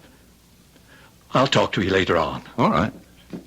Don't tell Mr. Perkins we spoke. Huh. Well, that was pretty spooky, wasn't it? Yeah, I think Lucas has been watching too many late movies. You know, this whole setup seems...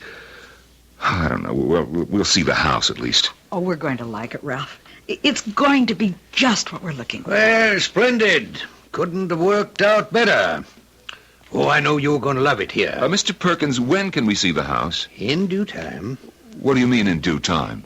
Well, what I arranged for just now on the phone was for you to meet the village fathers. It was a lucky thing. They're having a meeting anyway this afternoon on another matter, and... Why should we meet the village fathers? Oh, didn't I mention it? Well, you'll have to appear before the village fathers before you can consider settling in Sleepy Village. You'll have to be approved.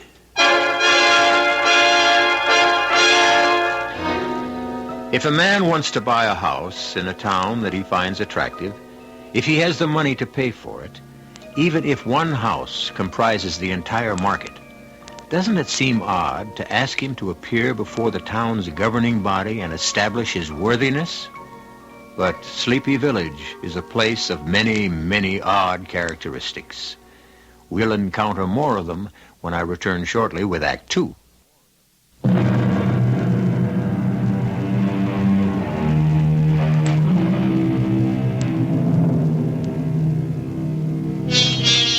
Wishing to escape the overcrowding, the noise, the pollution, the tension of the big city is quite common these days.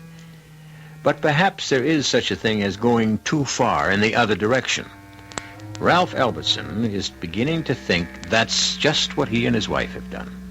They found a place aptly named Sleepy Village, but the mayor, Ellis Perkins, has told them that they must appear before the village fathers and be found acceptable before they may consider settling down.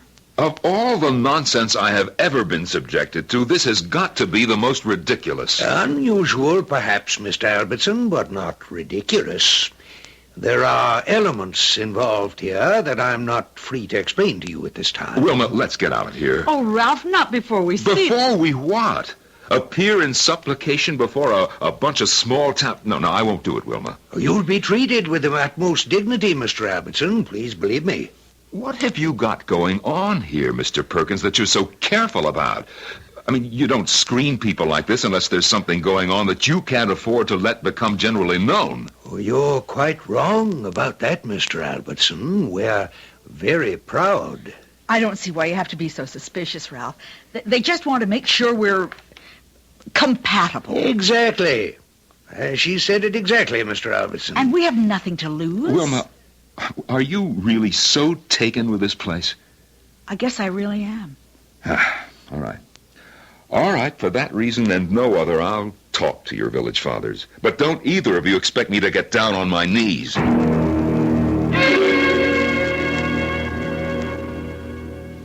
Meeting starts promptly at 3:30. Oh, Ralph, surely you don't think... I think we're damn fools for having any part of this, if you really want to know what I think. Mr. Perkins. Yes, Lucas? Feller on the telephone wants to talk to you. I didn't hear the phone ring. Who is it?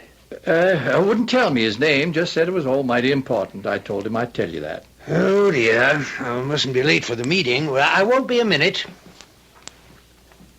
Wasn't no call on the telephone, you know. I just told him there was. Lucas, why did you do that? Want to have a word with you. You ain't really figuring to stay in Sleepy Village, are you? Well, we're going to see the village fathers. We don't know yet whether we're going to stay or not. Why, I wouldn't. Indeed, I wouldn't, Mr. Albertson, if I was you. Why not, Lucas? Lots of reasons. Well, if it turns out you don't have to stay, you promised to take me away with you, remember? What do you mean, if we don't have to stay? Well, the way it works out sometimes. Oh, here he comes. I better get... Lucas, there wasn't anybody on that phone. There wasn't? No, there wasn't. It was when I talked to him. That's all I know. Well, no time to worry about that now. Are you ready to go? As ready as I'll get, I guess.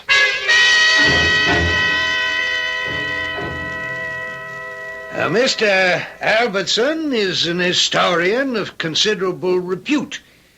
Now, as you all know, the village records have been gathering dust in the archives for too long. Sleepy Village has a proud past. I have no doubt whatever that Mr. Albertson could be prevailed upon to go through those records and put them in order and set them down in readable form for all to enjoy. I feel no hesitation whatever in recommending them wholeheartedly as future citizens of Sleepy Village. I never heard of such a thing. I just never in my whole life heard of such a crazy thing. Well, it did seem... Well, I thought it was sort of funny. Funny? Ralph, why don't you just sit down and relax, okay? I'm sorry, Wilma. No reason why I should take it out on you. Well, it is sort of out of proportion. I admit that. But then there can't be many places like this left in the whole world, do you think? The way things are today. And to keep it this way, I guess they'd have to protect themselves. Otherwise, it would be just like any other small town. Well, I don't like to be interrogated. Congratulations! Oh, I am so pleased. They've accepted you, unanimously, not one single objection. Well, I can't remember the last time that happened. Okay, so can we go and see the house now and get that over with? What? Oh, the house. Well, now, don't worry about that. I think this calls for a celebration first, don't you? No, I honestly don't, if you want my opinion. Now, what we better do is take a look at the house and then do something about finding a place to spend the night. Now. I'm not going to listen to any arguments about it. You're just going to have to leave everything to me. Well, you have to say one thing for this town. It's not short on hospitality.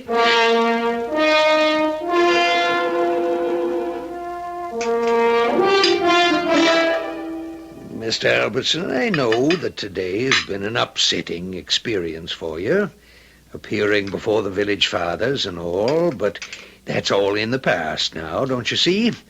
You're one of us now, or same as. You and Mrs. Albertson belong here. It's been decided. Oh, decided. Now, look, you and your village fathers have spent the day checking us out. Has it occurred to you at all to wonder how you look to us? I'm as fussy about who lives next door to me as my next-door neighbor is. Ralph, please, don't you think... And I don't like people prying into my business. I don't like people sitting in judgment, deciding whether or not I'm good enough to mingle with. You use the word neighbor, Mr. Albertson. That's not quite the right word. We're closer than neighbors here. We're more in the nature of a family. Let's say you were considering adopting a child. Now, you'd want to know something about him, wouldn't you? His background, what it would be like living in the same house with him. Mr. Perkins, I did not come here to be adopted. I came here thinking that maybe, just maybe, I might want to buy a house and settle down here. But at this moment, it doesn't seem like a very good idea. Oh, dear. Mrs. Albertson, you don't feel the same way your husband does, do you? Not as strongly, I guess, but I can see his point. Well, it'll work itself out. Would you two care for another sip of brandy before bedtime? No, thank you. If we're going to find a motel with a vacancy, I think we'd better start looking right now. Oh, no. That won't be necessary. Nearest motel that I know of, it's just the other side of Morebury anyway, and that's close on to a 50-mile drive. All the more reason for starting now. And my guest room upstairs is a good deal more comfortable than any motel room you're apt to find around these parts. Mr. Perkins, I really do appreciate your hospitality. I don't want you to think that I don't, but... Look, I'm sorry, but this is nonsense. This just isn't the way things are done. You'll find that things are not done in Sleepy Village the way they're done outside. Really, Mr. Albertson, we're exactly what you came looking for. And now you're resisting it. Why? If you can believe that such a place might exist, believe it strongly enough to set out on a journey looking for it, why do you find it so difficult to believe that it does exist once you found your way to it? You know, he's right, Ralph. There's just something creepy about it. All right, we'll spend the night here. Mr. Perkins, I'm sorry if I've seemed rude, but no, it's very kind of you, I'm sure. Yes, thank you. We'll stay.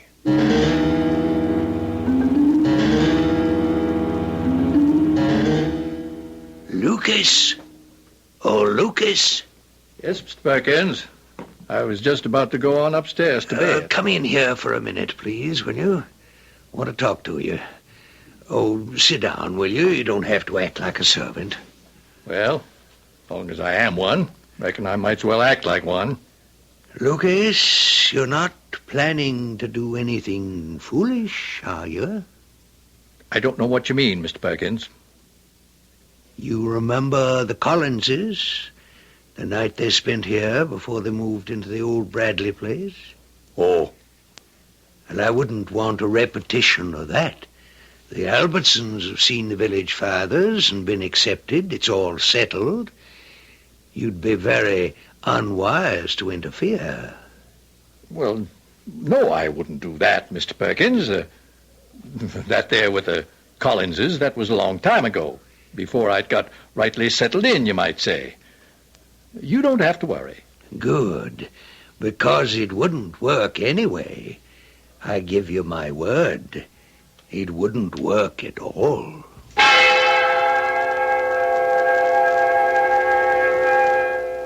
Wilma, I suppose you think I've overreacted, but this is the damnedest thing I ever heard of. Yes, but it's kind of sweet. Don't you think, Ralph? I might think so, yes, if it weren't for the village fathers and their interrogation. I didn't like that, Wilma. No, but once we're part of the village... I still won't like it. I'm not at all sure yet that we're going to be part of the village. I have a feeling, though. No, there's more to this than old Perkins has told us. There's some kind of a catch. I get a wrong feeling. What was that? House settling. Or somebody knocking at the door. Somebody knocking? I'll see who it is. Oh, yes, Lucas. I have to talk to you. Well, we're all ready for bed. Can't I wait until morning? Oh, I got to get it settled tonight, Mr. Albertson. If I can, I got to. Can I come in and shut the door? It's okay, Ralph. Okay. All right. What is it, Lucas? You folks don't really want to stay in this place, do you? Well, we haven't decided yet. We haven't seen the house. We like the town, all right. But, of course, we can't decide anything definite until we've seen the house. House ain't got nothing to do with it, Mrs. Albertson. Nothing whatsoever. Of course it has. We'd be living there. Lucas, do you have something to tell us? Is there something about this place that we ought to know before we make up our minds? There sure as shooting is. But I don't know if you're going to believe me when I tell you. The Collinses didn't. Collinses? Last folks come looking for a house to live in here before you. Been, 8-10 years now. 8 or 10 years since anybody's been here asking about a house? Out-of-the-way place, this, more'n you know. You don't just stumble onto Sleepy Village. You got to be, I don't know, led, I guess. I told the Collinses that, but they wouldn't believe me. No, wait a minute, Lucas. Led by whom? Well, I couldn't say. I asked the Collinses to take me away with them, too, but they didn't go. They stayed. Still here. Always will be now, of course. I can't understand why you keep asking people to take you away with them, Lucas. I mean, if you want to leave Sleepy Village, why don't you just leave? Oh, no. Well, it wouldn't work. It wouldn't if I tried it all by myself. I think you ought to make up your mind to get out of here, Mr. Albertson, not just so as you can take me with you, but for your own good. Maybe they'll still let you go. Let us go? Well, damn well let us go if we want to go. I sure hope so. We could still leave tonight. Better chance to get away after dark than in the daytime. Now, look, you're going to have to explain that, Lucas. If you want us to take you away with us in case we go, well, you're going to have to tell us what is going on here. Well, they're all dead, you know. Not me. I don't think. But all the rest of them's dead as dead can be. Been dead for years. A village full of dead people? People who walk the streets, speak with a down east accent, overeat at dinner time, quarrel, behave, in other words, as we expect living people to behave? Well, to clear that one up, it would be necessary to define death, which would involve defining life. Would you care to try? Perhaps the definitions will be forthcoming when I return shortly with Act 3.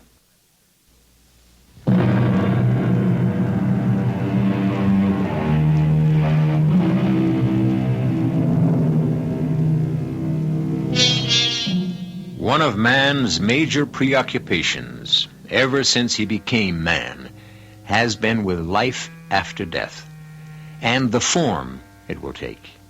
That it will take some form he must believe, for the mortal span is too brief to be acceptable as the entire package. He delves and seeks and pries, and sometimes, at strange moments snatched from the commonplace, he seems to get a glimpse. Oh, but you can't possibly go. It's never happened before. Then this will be the first time, Mr. Perkins, because we are going. Well, now, I'll tell you what we'll do. We'll go and have a look at your house, and then come back here and discuss it over a good, hearty breakfast. How does that strike you? Well, frankly, it leaves me cold. We'll get our breakfast along the road somewhere. Oh, dear. Mrs. Albertson? I have to agree with my husband. It seems a shame, but I don't see how we could possibly be happy here. Not that I believe what Lucas says for a minute, but... What does Lucas say? Oh, that's not important. We're grateful for your hospitality, Mr. Perkins, and we both agree that you have a beautiful little village here, but, well, it's just not for us. Now, we're all packed. We'll be out of here in a few minutes.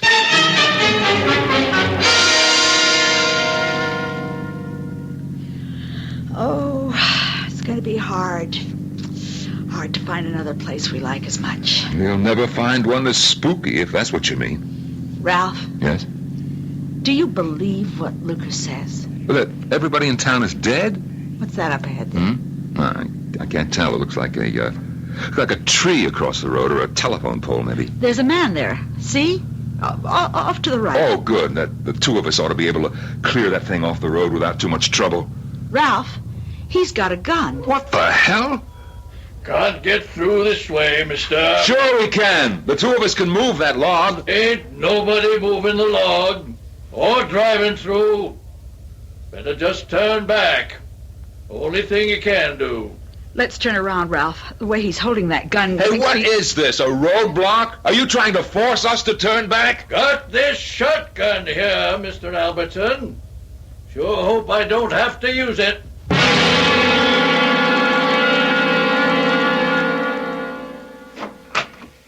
I was waiting for you to come back. Well, now do sit down. I know you're angry. Angry? You don't know the half of it. Oh, dear, dear, dear. Well, I intend to explain everything. You mentioned earlier that Lucas told you something, Mrs. Albertson. Do you mind telling me what it was? What did he say?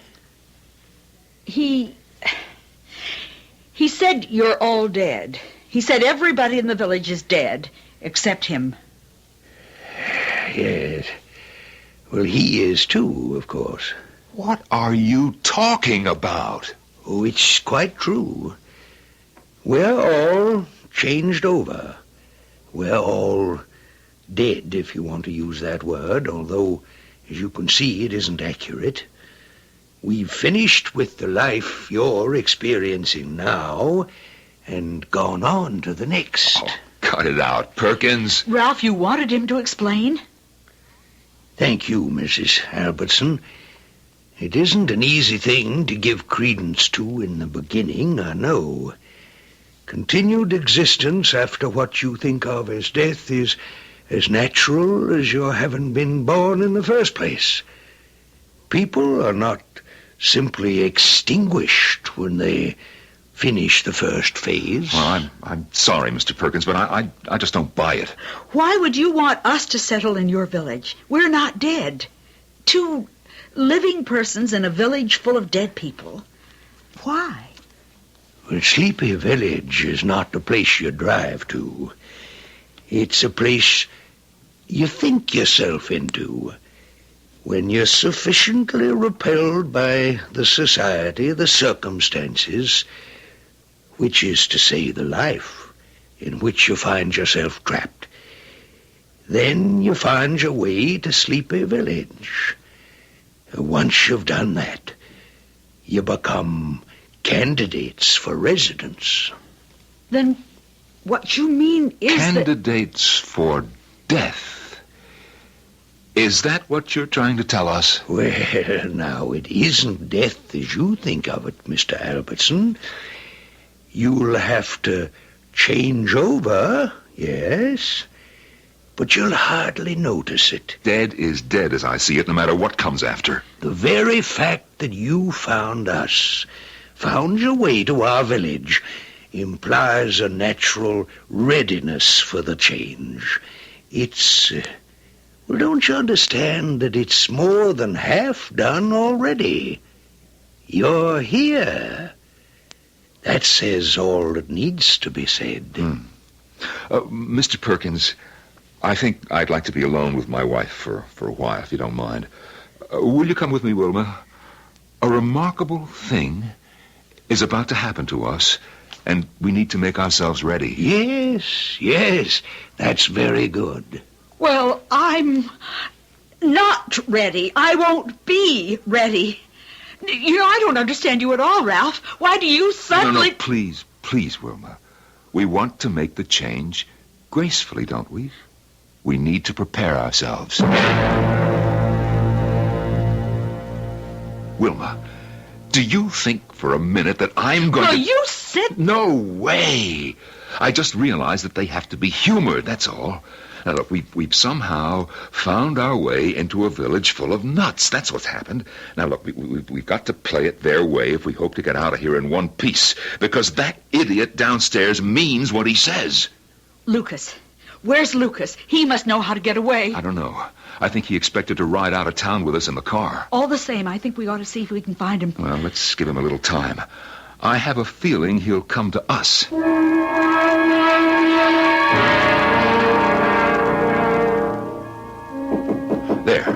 There, that'll be Lucas. Lucas, come in. Where is Perkins? Went out a while back. I waited a few minutes before I come up just to make sure he wasn't still snooping around. I expect he's making the arrangements about you folks right this minute. Arrangements? Well, you know, they won't want to waste any more time than they have to. Well, you folks been cutting up. Lucas, can you get us out of here? I think I can sneak us out all right. Ain't gonna be easy, though. Lucas, if you knew the roads would be blocked, then you weren't expecting just to ride out of town with us in the car, were you? Might have yesterday. Hid in the trunk or somewheres. Well, if it's just a matter of walking out, not going by car, why haven't you done it long ago? Why wait for somebody to take you? It's a funny thing. I've gone as far as the village line 100 times or more. But I just don't seem to be able to push my way across it somehow, standing there all by myself. I can't say why. Well, what makes you think it would be any easier if we were with you? I always figured if I had somebody there with me, holding my hand, as you might say, I could make her. Never do it without, I know that. All right. Can we leave now? Have to leave your car behind and your suitcases and them things. Well, we'll come back for them. I intend to come back here with the police and clean this place out. Yep. Well, I wouldn't count on it if I were you.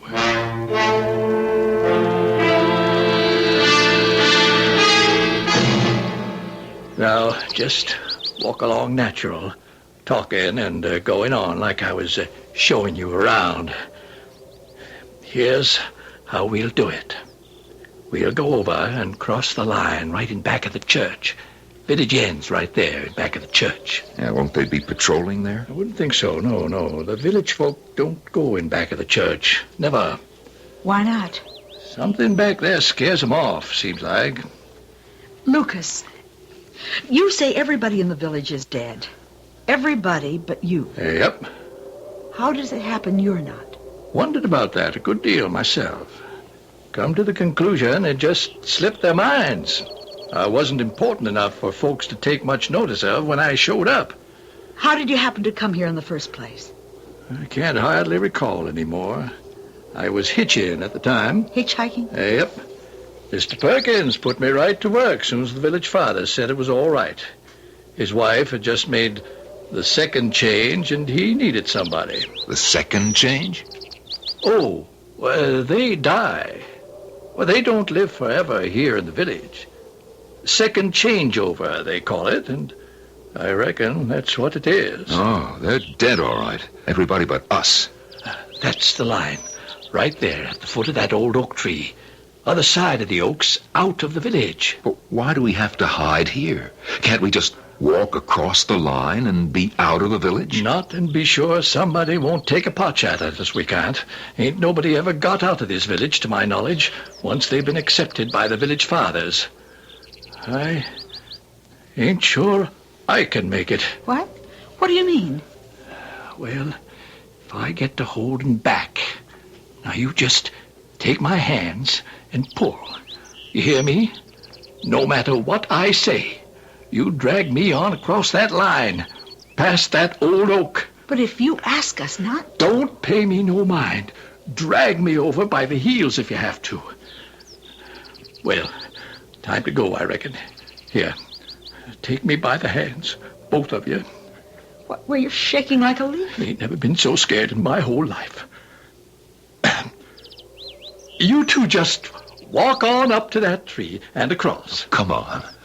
Come on, don't hang I'll back. just stay on here. See that you two get across all right, but I'll just stay on here. Oh, come on, let's go. Changed my mind, Mr. Albertson. Reckon I'll just stay on here. No, Now, we're taking you with us, whether you like it or not. That's what you asked us to do, and that's what we're doing. Well, that was a while back, Mr. Albertson. A fella can change his mind. I'm sorry, let's go. Let me go. You let go of me, you hear? I'll yell for Ernie Crampton if you don't. What I said before don't make no difference. You let go of me. You come on, will you?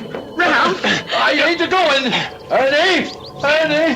Down here, back in the church. Shut up! Shut up, you damn fool! Up, Wilma, push him! Push him! Get behind him! Ralph, Push him! If he doesn't want to. All he's been talking about for the last 24 hours is wanting to get away. Now, come on, you! Lord, help me! No, please. There.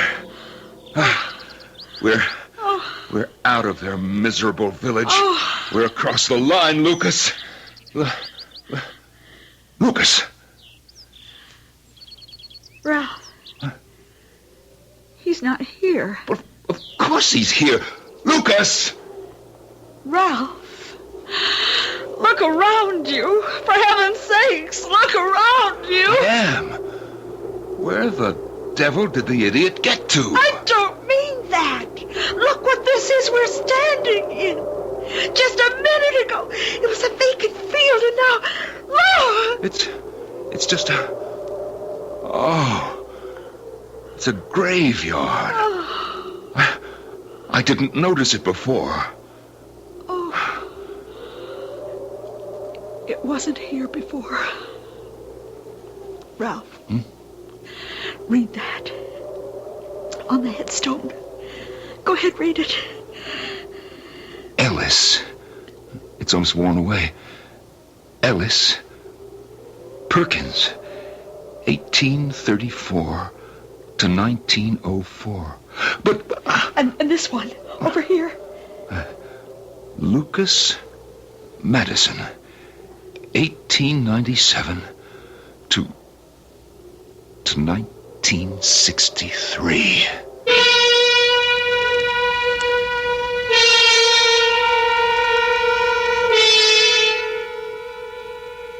Ellis Perkins died in 1904, and Lucas Madison in 1963?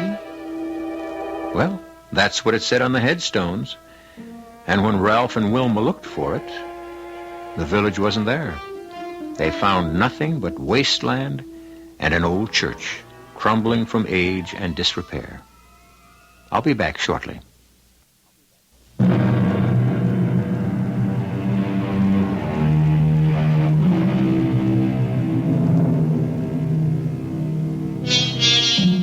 Wilma and Ralph Albertson found a fine old colonial house eventually in a lovely little town in Connecticut. And Wilma says dreamily sometimes as they sit down to lunch, I wonder what Ellis Perkins is having for dinner today, and who's fixing it for him. Well, sleepy villages may come and go, but Mystery Theater will be back with another account of the improbable, but not the impossible. Our cast included Norman Rose, Martha Greenhouse, Kurt Benson, and Ken Harvey. The entire production was under the direction of Hyman Brown. This is E.G. Marshall inviting you to return to our Mystery Theater for another adventure in the macabre.